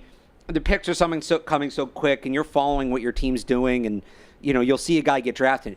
He hadn't gone yet? Yeah. Like, I think C.J. Dupree is at UDFA was somebody like that for me, but I think Swinson, a lot of people probably, you're doing what you're doing on day 3, and you're not necessarily tracking each individual pick, trying to catch up every, 5-10 minutes, and suddenly it's, wait, he hadn't gone yet? And I think he was one of those guys. So I had him 87th in my top 100. Him and Jordan Birch from Oregon were really close for me. Like, where'd Birch go? I think he went a little bit earlier. But similar players, similar types. Jordan Birch went... Well, no, you have them similar, so I'm curious just for the point of the value. Birch went 78th. Yeah.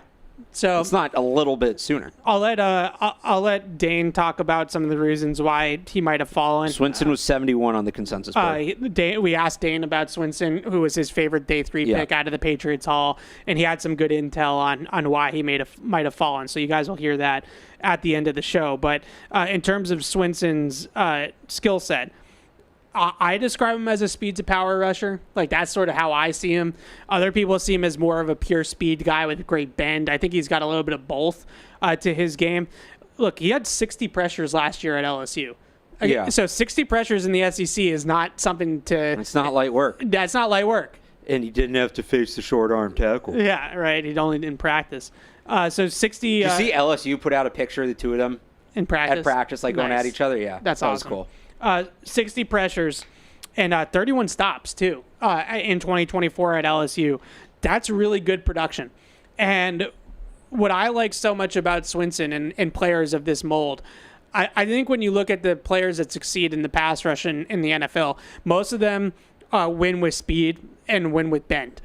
It's not a lot, and sometimes it happens. Like hand up, I kind of not missed, but like was lower than I should have been on Jared Verse, because Jared Verse is a straight through you to the quarterback kind of guy, right? Like he's a power rusher. And a lot of the times you get burned by those guys. Tyree Wilson, like, right? That's the guy in Vegas that they drafted like 8 overall a couple years ago. Guy. That would just ragdoll people. Well, you can do that at the college level. You can't necessarily do that at the NFL level. What I like so much about Swinson is that he does have speed off the line and he has bend. So he can win with pure speed on the edge. I think he can also generate or create or convert speed to power. He has a really good first step. He has decent length on the edge, about average to above average length. So I think that he's a guy that, even though there's some knocks on him in the run defense in terms of setting the edge and posting up and being sturdy out there and all that kind of stuff, when you see him off the weak side be able to get downhill at the line of scrimmage, he can run through blockers and he can make plays in the run game that way.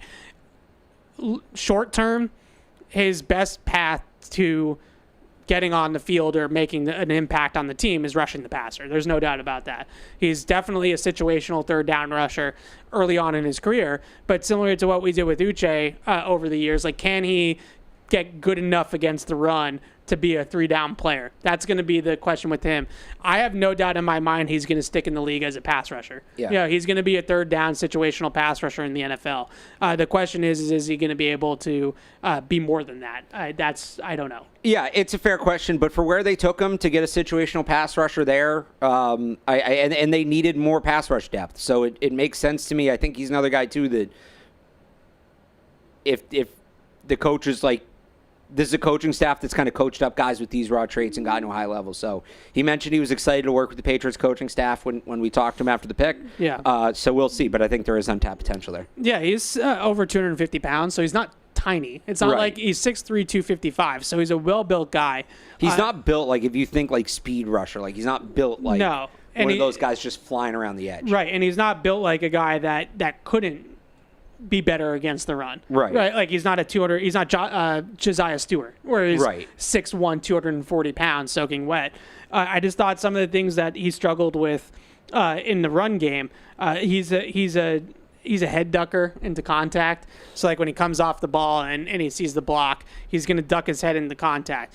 And that's to generate power and force right into the block. Right. But the problem when you do that is that you lose sight of the football. So what would happen to him is he would duck his head into contact, he would create movement, but then the guy would bounce out of his edge and he wouldn't see it coming, right? He wouldn't have eyes in the backfield, or it would be like a zone read and he wouldn't see the quarterback keep it, so he'd lose the edge that way.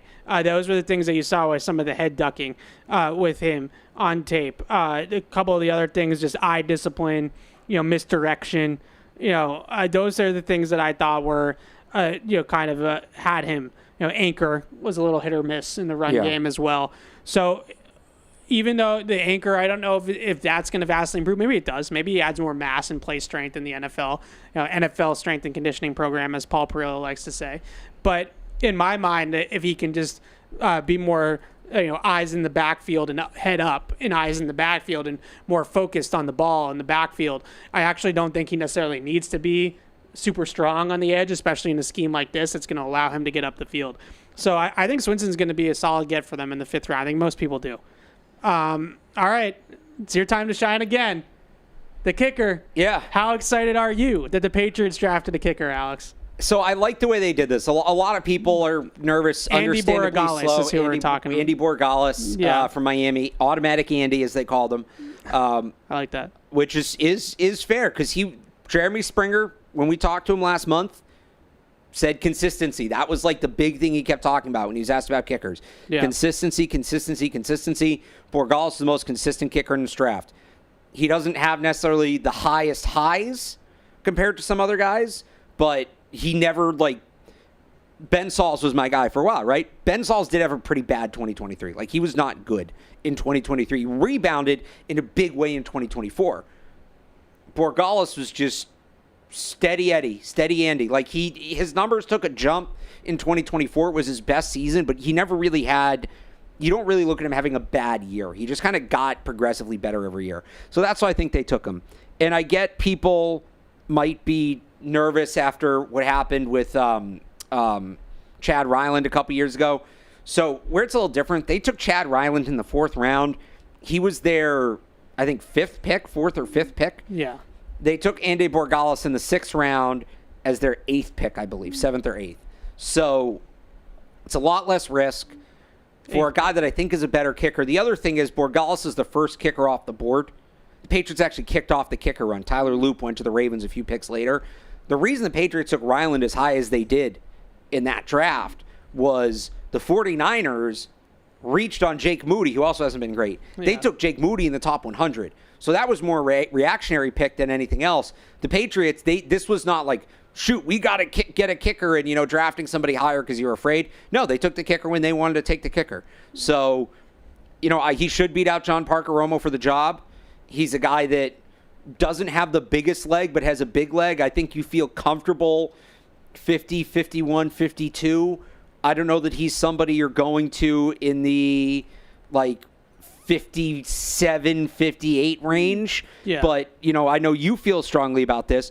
You in the past have been okay with that because you want them going for it in that range. You don't want them kicking field goals. So come on, Stretch. Do it for me.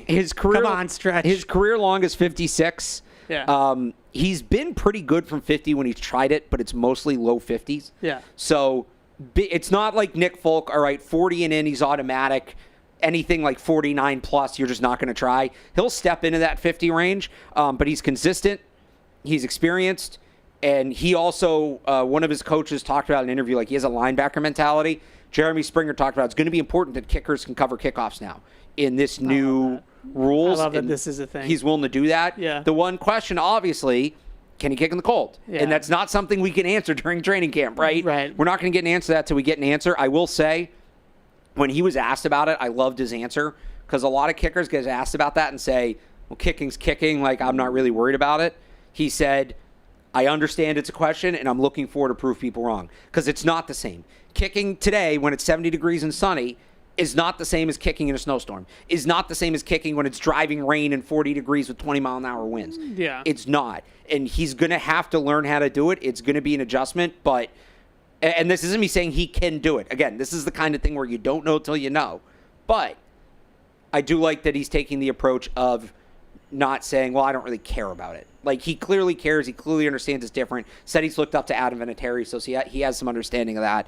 We'll just have to see if he can do it. Yeah. Can they put him in the Rocky ice box maybe? I've always thought that was something that Bill would do eventually is just turn the AC all the way down in the field house. Like you'd do he'd practice in the meat lockers. The Saints did that with their quarterbacks last year before a game in Green Bay. Do you remember that? Oh, they put him in the meat locker. They cleared out the big walk-in fridge in the cafeteria. Yeah. And they had a walk-through in the freezer. Yeah. So you need more room to kick the ball, but maybe they're building this new facility. Maybe they need climate control room in there. Get it down to 10 degrees, get the fans blowing, and I'm just put saying, them on a simulator. It seems like something that Bill would do, and it kind of seems like something Vrabel would do because he's kind of cut from the same cloth, that they would figure out a way to get Borgalis. Maybe they'd send him to someplace else, to get experience. Where is it winter all the time? I don't know. Antarctica.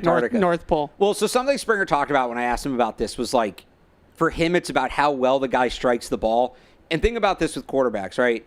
When a lot of people think about arm strength, they think about how far you can throw the ball. And that's one interpretation of arm strength, or that's one function of it. Another is, a 5-yard slant, your arm strength still matters because are you throwing the ball, 60 miles an hour, 50 miles an hour, right. How long is it going to take to get there? And so what Springer had said was when he looks at these guys, he kind of looks at how does their foot hit the ball? Yeah. What kind of contact do they make? So a guy who has big leg strength, leg strength can be a function of maybe he's not hitting 60-yard field goals, but when he hits the ball, he makes really solid contact. It has good rotation. It has good velocity because that's going to cut through the wind and the rain and the snow. So you can kind of scout it without being in the right. elements. It's not perfect, but it's something that will help you tell if it translates. And one of the reporters down in Miami put out a tweet after Borgalis was drafted that I want to see if I can find the exact tweet. But he basically said Borgalis was the second most impressive player at Miami's pro day, obviously behind Cam Ward, because it sounded like a gunshot. Yeah, with the I was ball gonna coming say off his foot. that was the cannon fire guy. Yeah, or cannon fire, yeah, or whatever. I think it was cannon fire. I saw that as well. I like that line. I might have stolen it. Okay, so that's something where you look at. We talked about this with Bryce Baringer. Yeah. When they drafted him, was when the ball hits his, and if you go way back to Quinn Nordin, now Quinn Nordin wasn't nearly as accurate. Yeah. But this is a guy that the ball comes off his foot strong, so there's not going to be as much room for the wind to knock it around. So that's Borgalis, and I don't think you're going to get any more thorough of a kicker breakdown than that, so you're welcome for that one.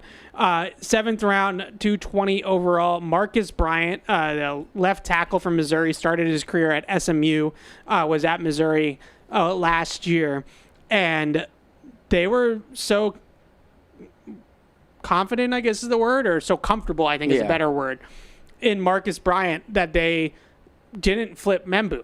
And they had talks at Missouri about potentially flipping Membu. Membu played left tackle in high school. They were thinking that maybe they were going to flip him.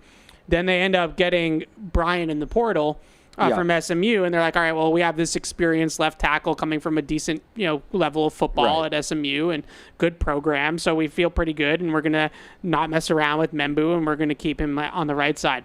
So Marcus Bryant ends up playing left tackle for Missouri last year. Last couple years, right? I think it was just last year. Okay. I think it was just last year. But he... because Javon Foster 2 years ago. What I like about the Bryant pick is that this is, again, a bet on tools. Like, this is a traits-based prospect. Yeah. This is a guy that's got good measurables, 6'7", 320, requisite arm length. Beyond requisite, isn't it? Like 35 inches? I think it's 34 plus, I was going to say. And a really good testing 34 athlete. and 5/8. Yeah, good tester as Great well. tester. So you put what'd you tell me about his RAS score? It was high, right? Was it? I can't remember. Were you the one who numbers off the top texted of me my this? head. It's too many numbers. It was good. I remember it being good, like elite, like in the elite range. Marcus Bryant's top. This was from you. I don't know if you were being facetious or not. Marcus Bryant's top RAS comparisons are Oh, I remember this now. Yeah, that was Joe Thomas and Jonathan Ogden. Yeah, no, and then you threw in Andrew Whitworth. It was the three, and I'm dead serious. And this obviously is tongue in cheek, but I'm dead serious. I pulled up his RAS card. Yeah. RAS is relative athletic score. It's the best thing going right now to put combine numbers into context. And what I like so much about RAS is, first of all, it's weight adjusted. So if you're a 350-pound tackle, it adjusts for the fact that you're 350 pounds and somebody else might be 300 pounds, right? Which matters. The other thing that I like about it is it's not just gauging the 40. Like, it takes into account the jumps, the agilities, the 40, and to get an all-encompassing number. Because let's face it, it's not just about how fast you run 40 yards, right? Like, that's not the only gauge of athleticism. So Bryant tested really well. He measured really well. And his best comps are the names you just named. Now, he's not going to be those guys. It was a joke, right? That'd be fun. He's not going to be those guys. But if you're going to take a flyer on the 7th round, and if they were going to double dip at tackle, I don't know if this is truly a double dip when you pick somebody in the 7th round, but it's 2 tackles. If you're going to technically double dip. If you're going to take a second tackle, wasn't this the type of tackle you wanted to take? Like, you took the Will Campbell pick as the safe, well-rounded, great kid, high intangible, high football character, SEC powerhouse tape, great tape against great players. All the boxes checked with Will Campbell. If you were going to double dip at tackle, we were talking about Charles Grant, Anthony Belton, those types of guys pre-draft. They waited a little bit longer, but they got a guy with a lot of raw talent that they can hopefully develop maybe into a backup or a swing tackle at some point. So that's the big thing for me with Marcus Bryant is he's athletic. He's got experience on the right and left side. We talked about this. They needed backups. And Vidarian Lowe maybe can be your backup left tackle, but he can't play on the right side. Yeah. Caden Wallace can be your backup right tackle, but he can't play on the left side. So if Marcus Bryant can prove he can be a backup caliber player, it saves you having to keep a tackle. I think ideally long-term, like my ideal projection for him, this is ideal, he's a big, powerful guy. He proves he can be a starting right tackle in the Patriot system. Yeah. If he's going to play long term, like that's where he's going to stick because he does have experience on both sides. But I think like what would be great if he can just be your backup tackle, and maybe they still keep Caden Wallace because they want to develop a long term right tackle, a guy with a much higher ceiling. They want to develop a long term right tackle behind Morgan Moses. But like if they just want to, in terms of basic depth, Marcus Bryant's the only guy on the roster that can play both tackle spots. So if he can prove he can be a backup caliber player, it saves you a roster spot because now you don't have to carry, and they still might, but you don't have to carry a backup right tackle and a backup left tackle. He's going to fill both spots. Yeah, it was definitely something I was considering. I put together my roster, reconfigured the 90-man roster, and I like to do it 2 deep on the depth chart. And when I was doing the 2 deep and stuff like that, I was thinking about tackles. So right now, Campbell and Moses obviously are your starters left and right. Vidarian Lowe is a left tackle only. We know that. Right. Like you said. Caden Wallace, who I agree. I think Caden Wallace is worth keeping around to develop as a long-term right tackle option. Maybe he can start down the road. Demontre Jacobs has played a little bit of both, but I say this with all due respect. I don't know if Demontre Jacobs is an NFL player, right? Well, you just have more upside with Bryant. He's kind of a practice squad guy to me. And then you have Bryant, right? So really, when you think about it, they're going to keep Campbell. They're going to keep Moses. Yeah. We think they're probably going to keep Wallace, a third-round pick in his second year. Didn't really play as a rookie. He probably is going to stay. Well, Wallace could also move inside to guard, too. Right. Like, they had kind of talked about that a little bit last year, maybe being something that never happened because they just needed tackles so bad, and he got hurt. So you don't have to keep 4. Right. If they do keep 4, would it make more sense? Let's say Will Campbell comes out of the gate in training camp is an absolute stud, and you never think twice about setting and forgetting him. Boy, at left would that tackle. be nice. Yeah. Then, do they really need to keep Vidarian Lowe, who is who he is and is only a one-position backup, over a guy like Marcus Bryant, who has some upside, has some tools, and might be a multi-position backup? As long as Bryant can prove he can be that player, yeah. Yep, and go back to his RAS score is 8.96 out of 10, which is in the elite range for Bryant. Great explosiveness, vertical jump of 31.5 at 6'7" and 320, which is a good number, and a 4.97 40-yard dash, sub-5 40-yard dash. That's insane at that size. At 6'7", 320. So that's moving. So when you look at Campbell, when you look at Bryant, and you look at Jared Wilson, they got some athletes on the offensive line. Like, those guys are not just, it's not just a film with those guys. Like, those guys have great measurables and athletics traits as well. All right, moving on. Back to you on Julian Ashby, the long snapper. Yeah. I'm glad this kind of happened before the show. Joe Cardona released yesterday. Yeah. We should mention that. 10-year Patriot, 2-time Super Bowl champ. The last 2 or 3? 3 times. No, I think he got here in 15, right? So 2. Yeah. 2-time Super Bowl champ. Longest tenured Patriot. The last Patriot on the roster to have won a Super Bowl in New England. Last one to be teammates with Tom Brady in New England. Last one to be teammates with Tom Brady in New England. But they do have somebody who won a Super Bowl with Tom Brady on the roster. In Tampa, Carlton Davis. Should mention Ron Burton Award winner for community service. Yep. Just I know he's a long snapper. I know it's not the most valuable position or anything like that, but just a really well-rounded guy, like a really well-rounded Patriot. Obviously, a Patriot as well, with the military stuff. But in general, great in the community, great on the team captain last year. Just a good dude. I wish Cardona the best. I hope that he sticks someplace else. But the reason why they cut Joe Cardona was because they drafted a long snapper. If you're going to draft and use a draft pick on a long snapper, he's going to be the long snapper most likely. So what can you tell me about Julian Ashby? So he's really athletic. He had another elite RAS guy. He had a faster 10-yard split in the 40 than Roma Dunze. Yeah, I know, that's the fun one. We were talking about this a little bit yesterday. Yeah. Because he is a little undersized, which people point out, but this is the way teams are using the long snapper now. And Joe Cardona talked about this last year. If you remember when he goes down, he forces the fumble in the opener against Cincinnati. He was talking about it and said, I'm actually going down the field now because under Bill, that's not how they used the long snapper. The long snapper stayed back and blocked and was one of the last guys down the field. Didn't really make tackles, didn't make plays on the football. Was more of a protector. But there's this other philosophy where because the long snapper, you can't line up directly over him, and he's the one snapping the ball and getting the play started, he kind of has a head start getting down the field. So what some teams do now, instead of finding more blocking prototype long snappers, they find these quicker guys who can go down the field and be the first down there and make a play. And if you watch Julian Ashby, he does a lot of that. Brian Hines from Pat's Pulpit has some clips of this, including 2 against Alabama. So this is more the kind of player that I think Jeremy Springer wants, is a guy who's going to be an athlete, snap the ball. He's beating the gunners down the field at Vanderbilt. And the gunner's usually like the fastest guy on the team. Yeah. He's beating those guys down the field to make plays on the ball. He's a solid tackler.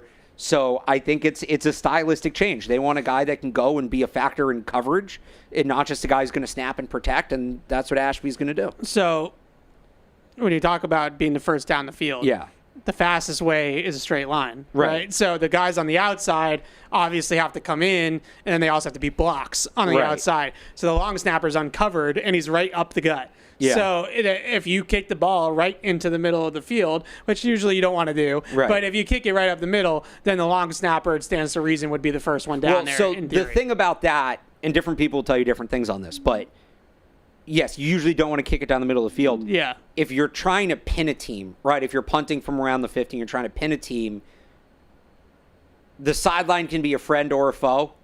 It gives you another place where the ball can go out, but it also is like, if you kick it too short, you might not get the bounce because it's going to roll out. So it gives you some more opportunities to down balls maybe in the middle of the field instead of coffin cornering, which is unfortunately becoming a lost art in the NFL. So this guy's a pretty good athlete for a long snapper. Really good athlete, yeah. He 8.53 RAS score out of 10, a 4.9 40. What's his... So the RAS breaks some things down. What's his size grade within that? So he's small. He's okay size. 6'1", 231, and the 231 is below threshold. So he's elite, average. I think, in all the other categories, right? Great and elite. Elite speed, great explosiveness. So he's probably closer to a 9 RAS when you don't factor in his size. So the big number is the 1.56 10-yard split, which is moving. That's moving out of the He gets out of the blocks and goes. Yeah. That's a really good number. That would be a good number for receivers. Right. Yeah, so that's a really good number, 1.56. That's individually, that's a perfect 10 out of 10 score. Maybe he'll actually have a decent rating in Madden since they don't recognize long snappers and make them tight ends. They still don't do that? They still don't do that. That's crazy. I know. They didn't do it in the college game either. So I finally got to I've been waiting 10 years, tweet out all the overall ratings for all the Patriots draft picks. Yeah.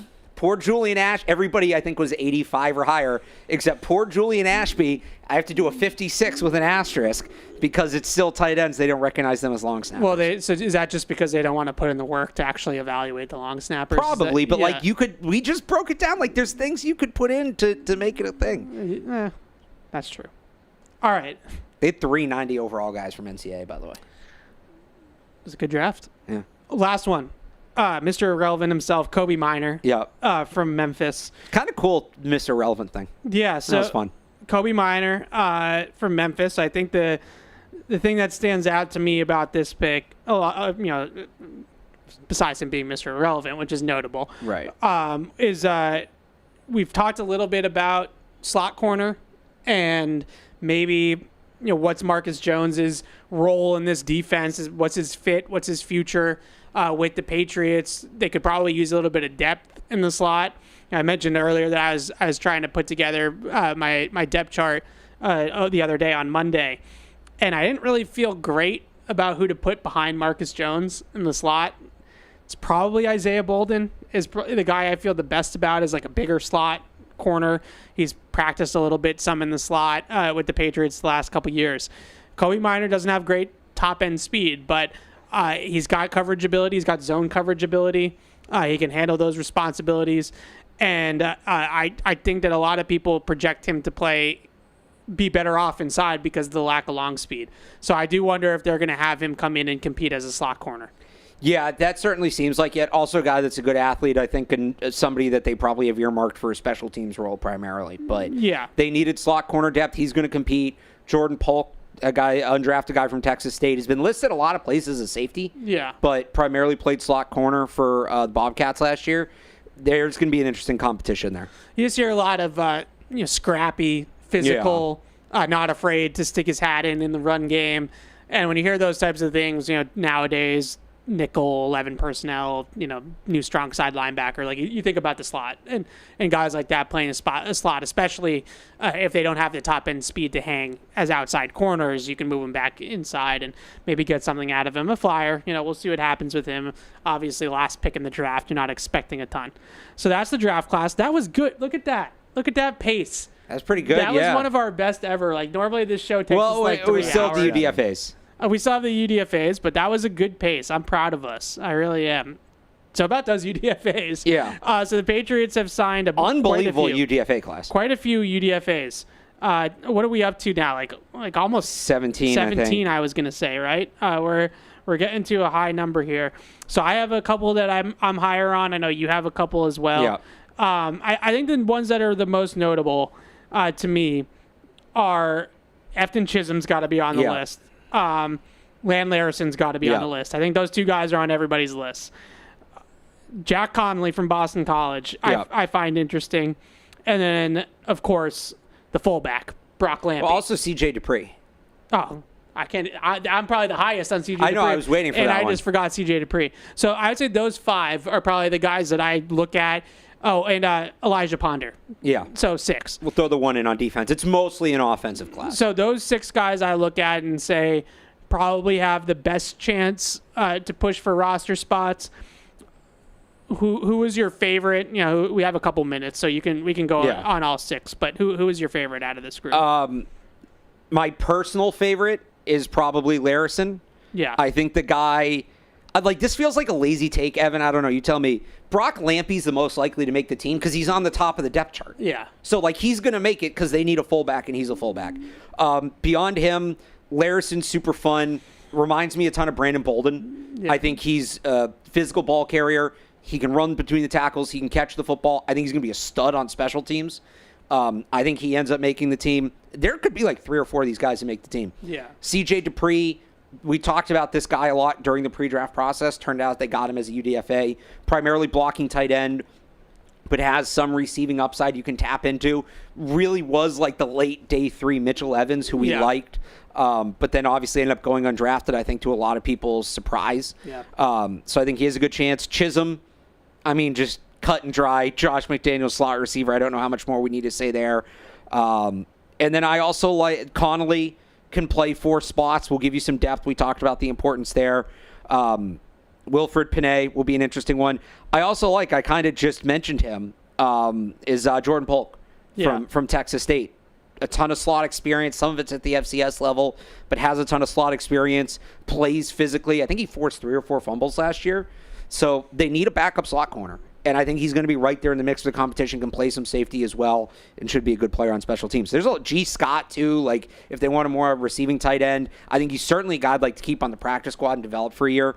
There's a lot of guys that you look at. So I'll have my list out tomorrow on 985thesportshub.com of, UDFAs with the most realistic path to the roster.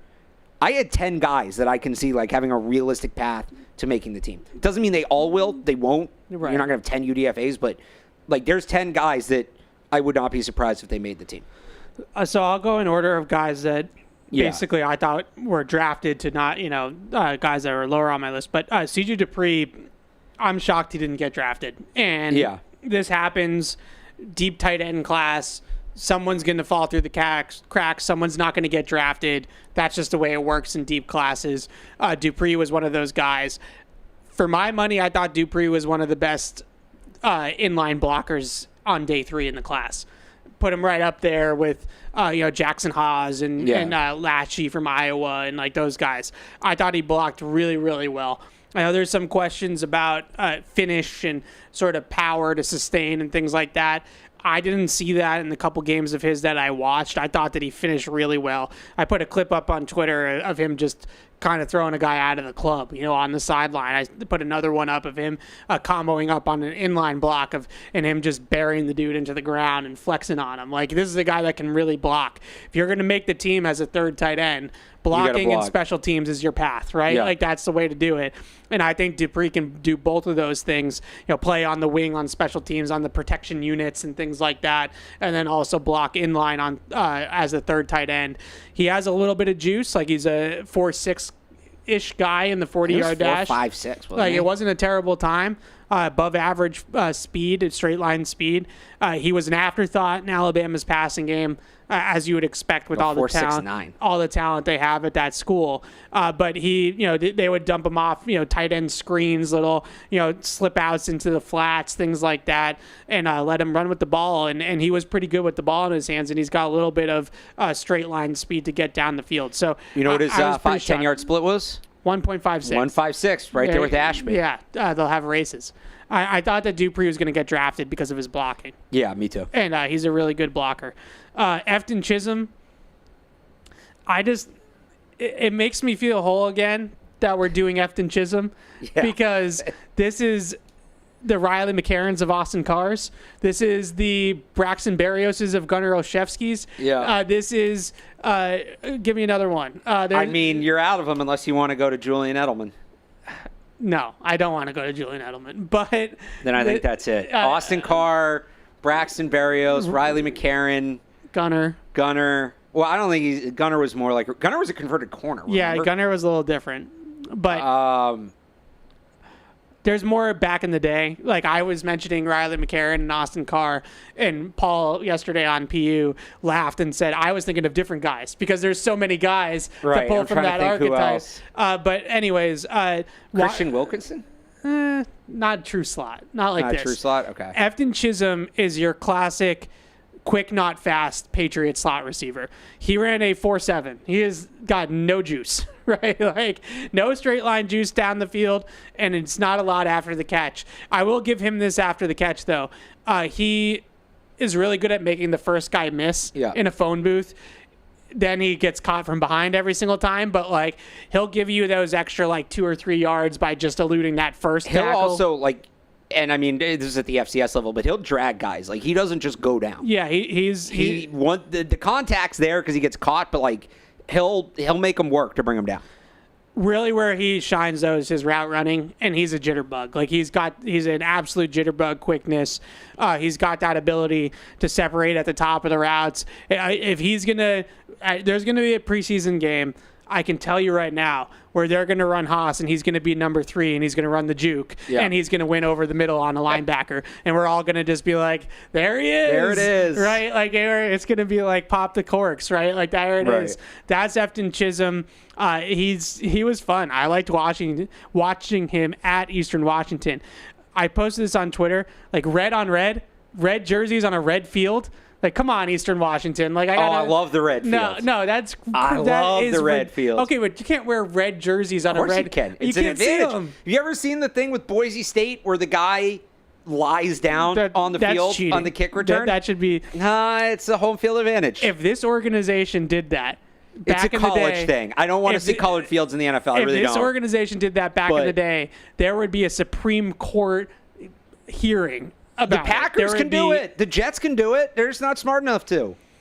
Actually, I think a guy in the NFL did do that. Lie down in an end zone. Yeah, no, he did. Yeah. He did. So that's Efton Chisholm, classic Josh McDaniels slot receiver. Kissing the red field. It's so classic Josh McDaniels slot that you just know that McDaniels was somewhere in this building when the UDFAs were flying, and he was like, "Can you just give me Chisholm? Like, can you just you sign think he this started guy?" asking for that for the UDFAs? He's probably pick 157. They probably had to rip the phone away. Yeah, he was probably like, "I'm telling you, this Eastern Washington kid is exactly what I need. Just give me this kid." When does he release the first workout video with Edelman?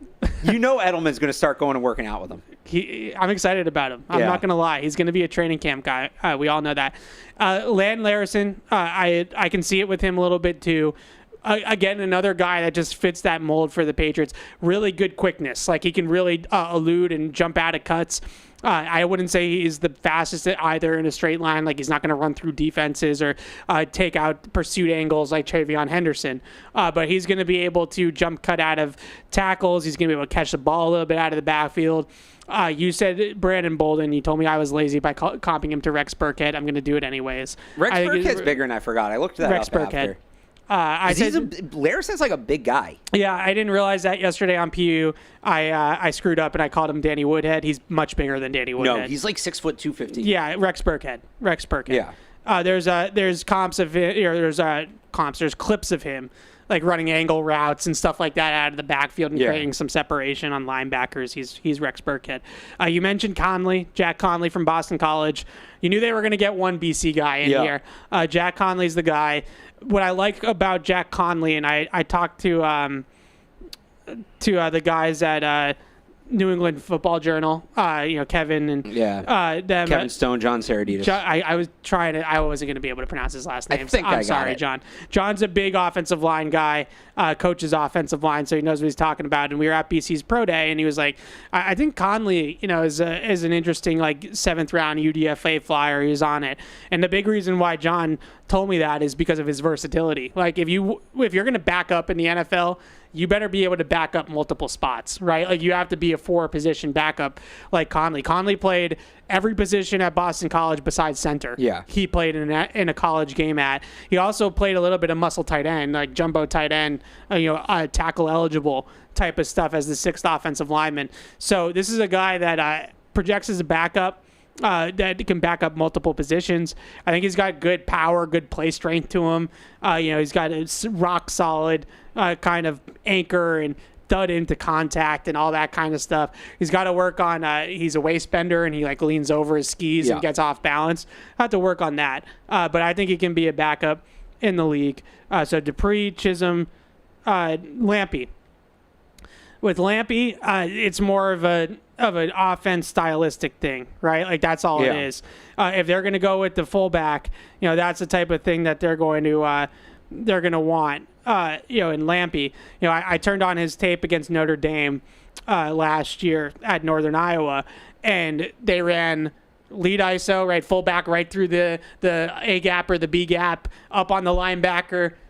Thwack right behind him, right? That play, everybody knows it. If you played Pee Wee football, it's like a day one install from like the 5th grade on, right? It is lead ISO. Then right after a couple plays later, they play actioned off of it. And I was pants off. I was like, hell yeah, fullback's back, baby.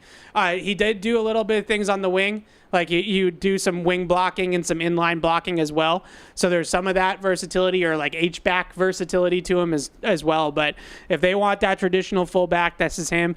The one thing I would say about him as a receiver, I thought his ball skills were decent. Like he made a low catch against Notre Dame where he got better as his career went on. Yeah, where he went to the ground and made a catch. I thought that he's not a dynamic receiver. It's not Kyle Juszczyk, right? Like you're not going to get that level out of him. But I do think he can catch the ball. If he leads into the flat and he's the 5th read on the backside and there's just nobody covering him over here, like he'll be able to be serviceable. He'll catch the ball. He'll get upfield. He'll get the yards he can get. He's not a true H-back, but he is somebody you can trust with the ball in his hands and in the right situation. So I think it's that perfect mold between what McDaniels wants, which is a guy that can just get into the A gap and meet a linebacker, but not somebody like he's also somebody the defense is going to have to account for. Last one I wanted to bring up was Elijah Ponder from Cal Poly. I thought that Elijah Ponder had draftable talent, draftable traits, certainly. Really good tester again, hammering the testing here. 9.7 RAS or RAS, really elite in all categories. Elite speed, elite explosiveness, elite agility. This is a guy that ran a 6.99 second 3-cone at 6'2", 250. That's really good. He can move, Yeah, a sub-7 3-cone at that size is really impressive. Defensive end prospect, hand in the dirt, 4.3 end. Good power, good explosiveness off the line, can really gain ground early in his pass rush. I think that there obviously is going to be some level of competition question marks and jumping competition and technique stuff, but a guy that can really rush the passer and really has some speed to power and some athleticism to his game. So I think he's got a chance just on raw tools to potentially make the roster. So if I had to guess besides Lampy, like you said, that's its own thing.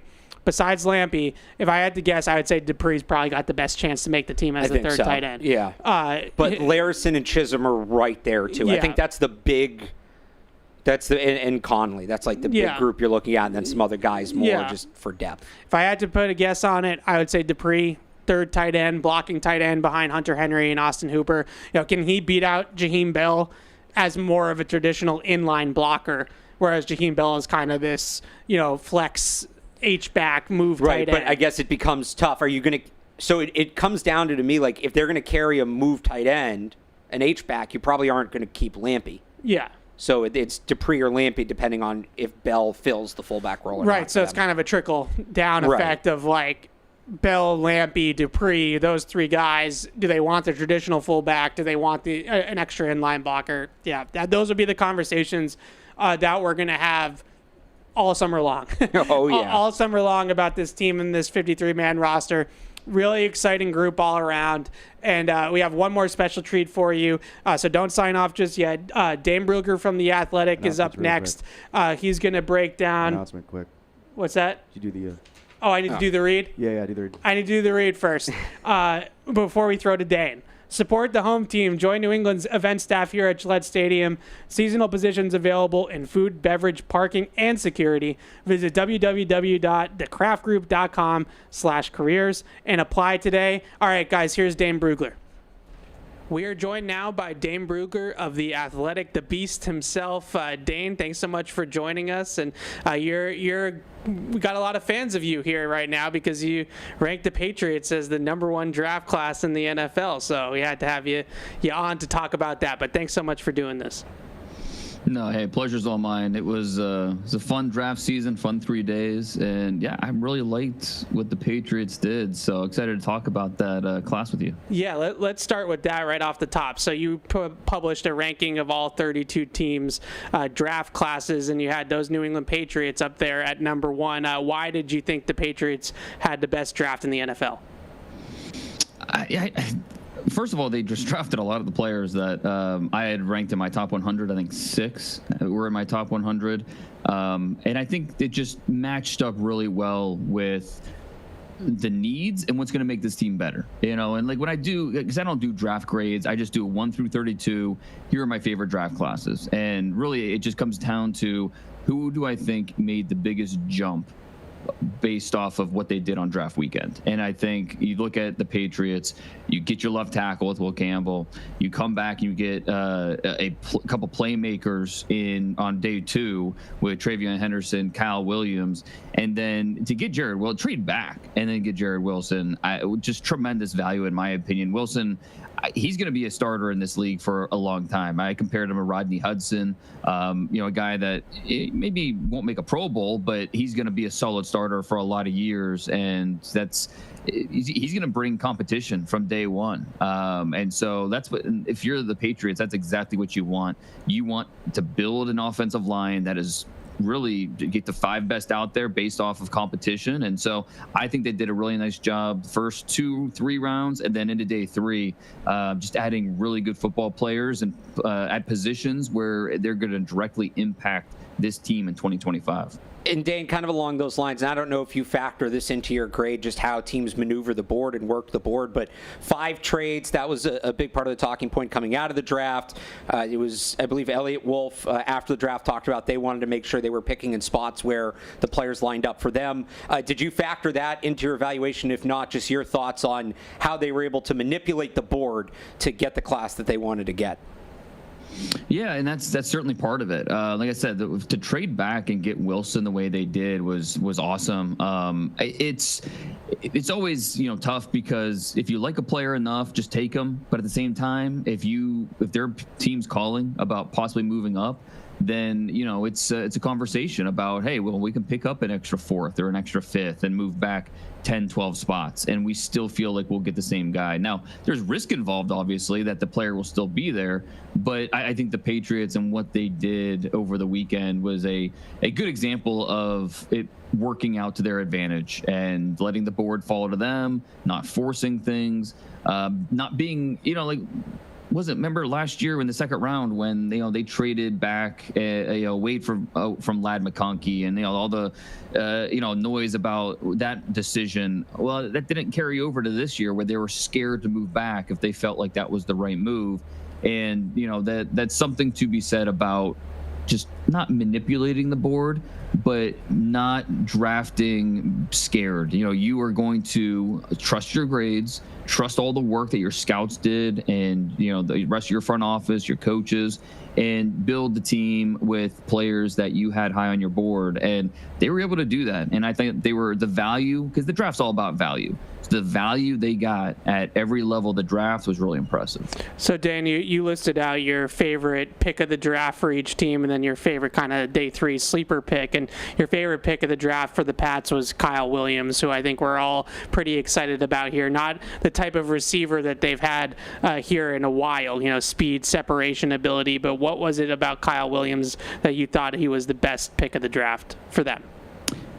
Yeah, and you just summed it up. Speed, separation. Just going back to the Senior Bowl and watching Kyle in person, the releases off the line, his ability to separate early, mid, and late was just really impressive. And I go back to North Carolina when Drake May, not the 2023 season, but the 2022 season.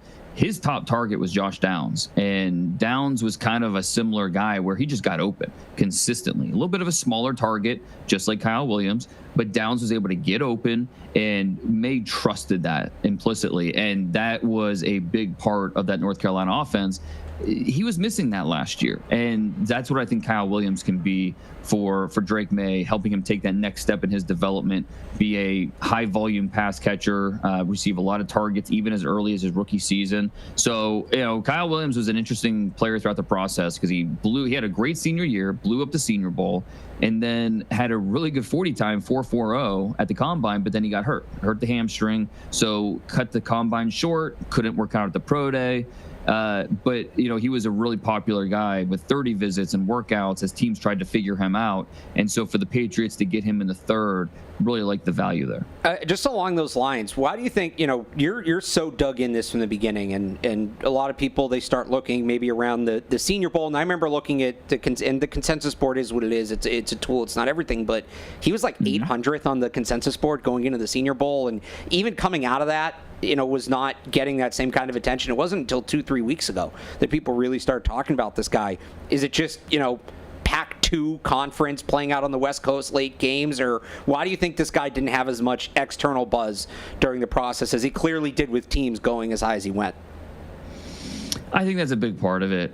Just people not paying attention to Washington State football because of just the conference realignment and Washington State, Oregon State kind of being left out in the cold. And Williams, he started at UNLV, 3 years there, transferred to Washington State, had an okay year in 2023, but wasn't really looked at as a draftable player. So going back to the summer, watching him, it was like, okay, solid player, but looks like a camp body. Looks like he has some speed, but production's just okay. And then this year, as a senior, it's like really things started to click for him. And so it was a little bit of I liked him going into the Senior Bowl, but the Senior Bowl is really where it's like, okay, this guy's a little bit different. Jalen Knoll, to me, was the best receiver I saw in Mobile. Kyle Williams was a close second. Those two, both of them, were really dynamic the entire week.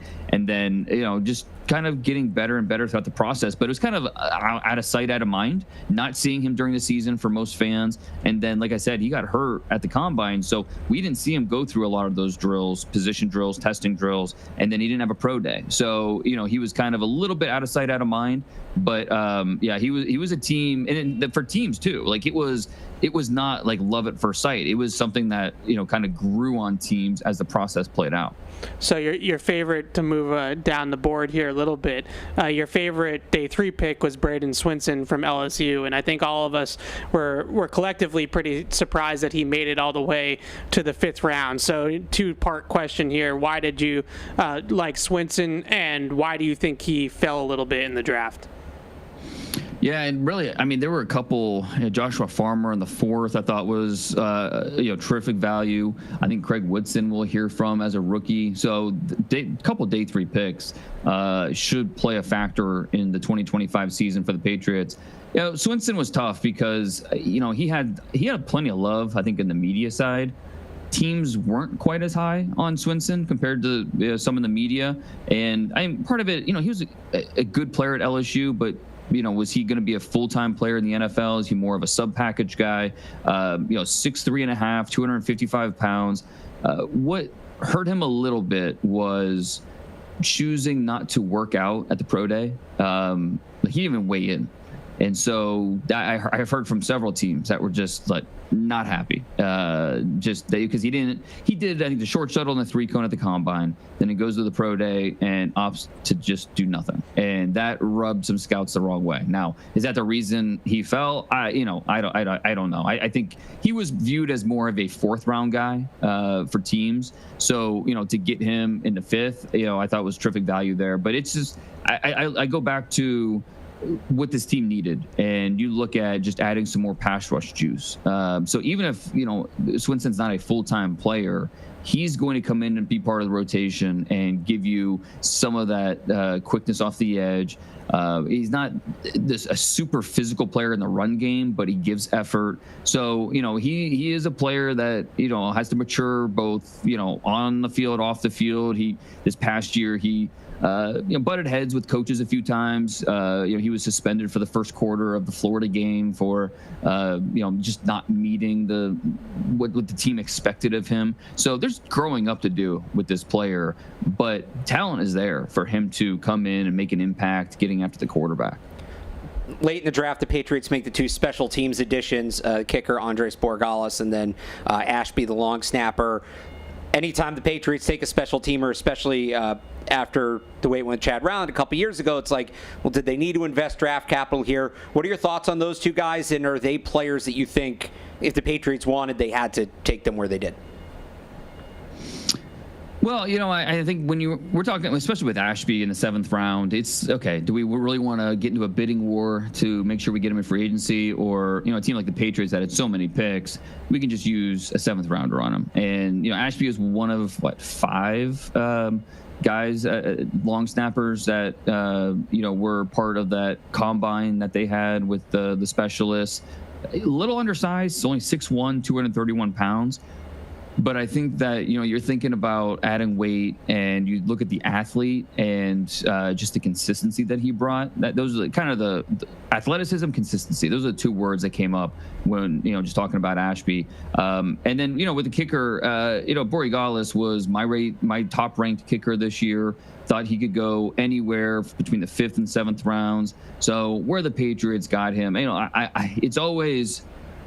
some teams look at it and say we'll never draft a kicker. Other teams look at it and say, if we like the player enough, we'll go that route. And I think with Borregales, he did enough during his college career. He did enough during the pro day, during the workouts that said, hey, I'm a starter at the next level. And so, I'm not going to push back and say like they made the wrong move or anything. Time will play out, but I certainly understand why they went that direction.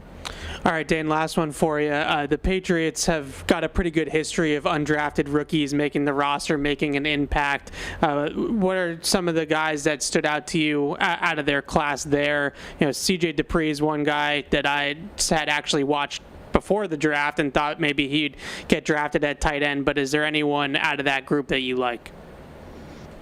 Yeah, I mean, Chisholm was my top-ranked non-combine receiver this year. Him running in the 4.7s at the pro day really kind of probably eliminated any chances of getting drafted, but he's not a long speed guy. He is a short area quickness type of player. The production he put up at Eastern Washington was outstanding. And then he goes to the East-West Shrine game and was fantastic. That short area quickness out of the slot helps him get open, give his quarterback a target. And so I'm eager to see what he can do in training camp and see if he can possibly earn a role. I'm with you on CJ Dupree. To me, he was the better of the 2 Alabama tight ends. Oots actually got drafted by the Seahawks in the 5th round, I believe.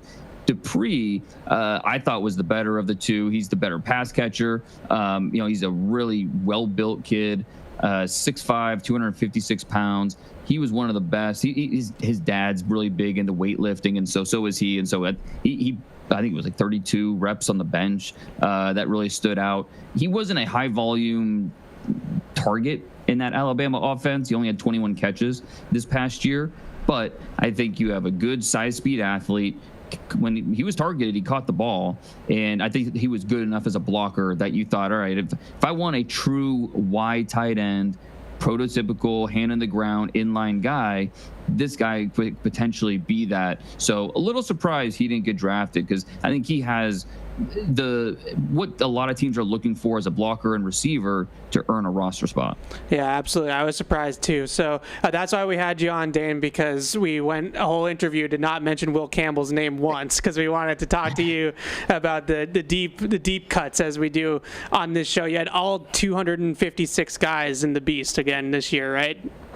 257, yeah. 257. I short-traded you one guy there, but it must have gotten... It was close there. Yeah. That final pick by the Patriots, you never know. It could be someone that I overlooked, but it was my 127th corner with Kobe Minor. So it wasn't someone that I had ranked highly, but I hope he ends up making the roster and has a good career. But I was just happy he was in the Beast. Yeah, absolutely. So you can read Dan at The Athletic, of course, and the Beast. The Athletic subscription is worth it just for the Beast alone every single year. So make sure to give Dan a follow and give him a subscription as well. That's going to do it for today's episode of Patriots Catch-22. Alex and I will be back next week. Very special thank you to our very special guest, Dane Brugler, and we'll see you guys next week. Thanks for watching. Bye.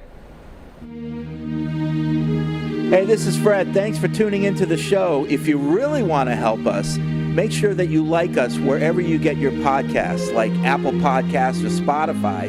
And also, make sure you follow us on the New England Patriots YouTube page to see this show and everything else that we do here at the Patriots.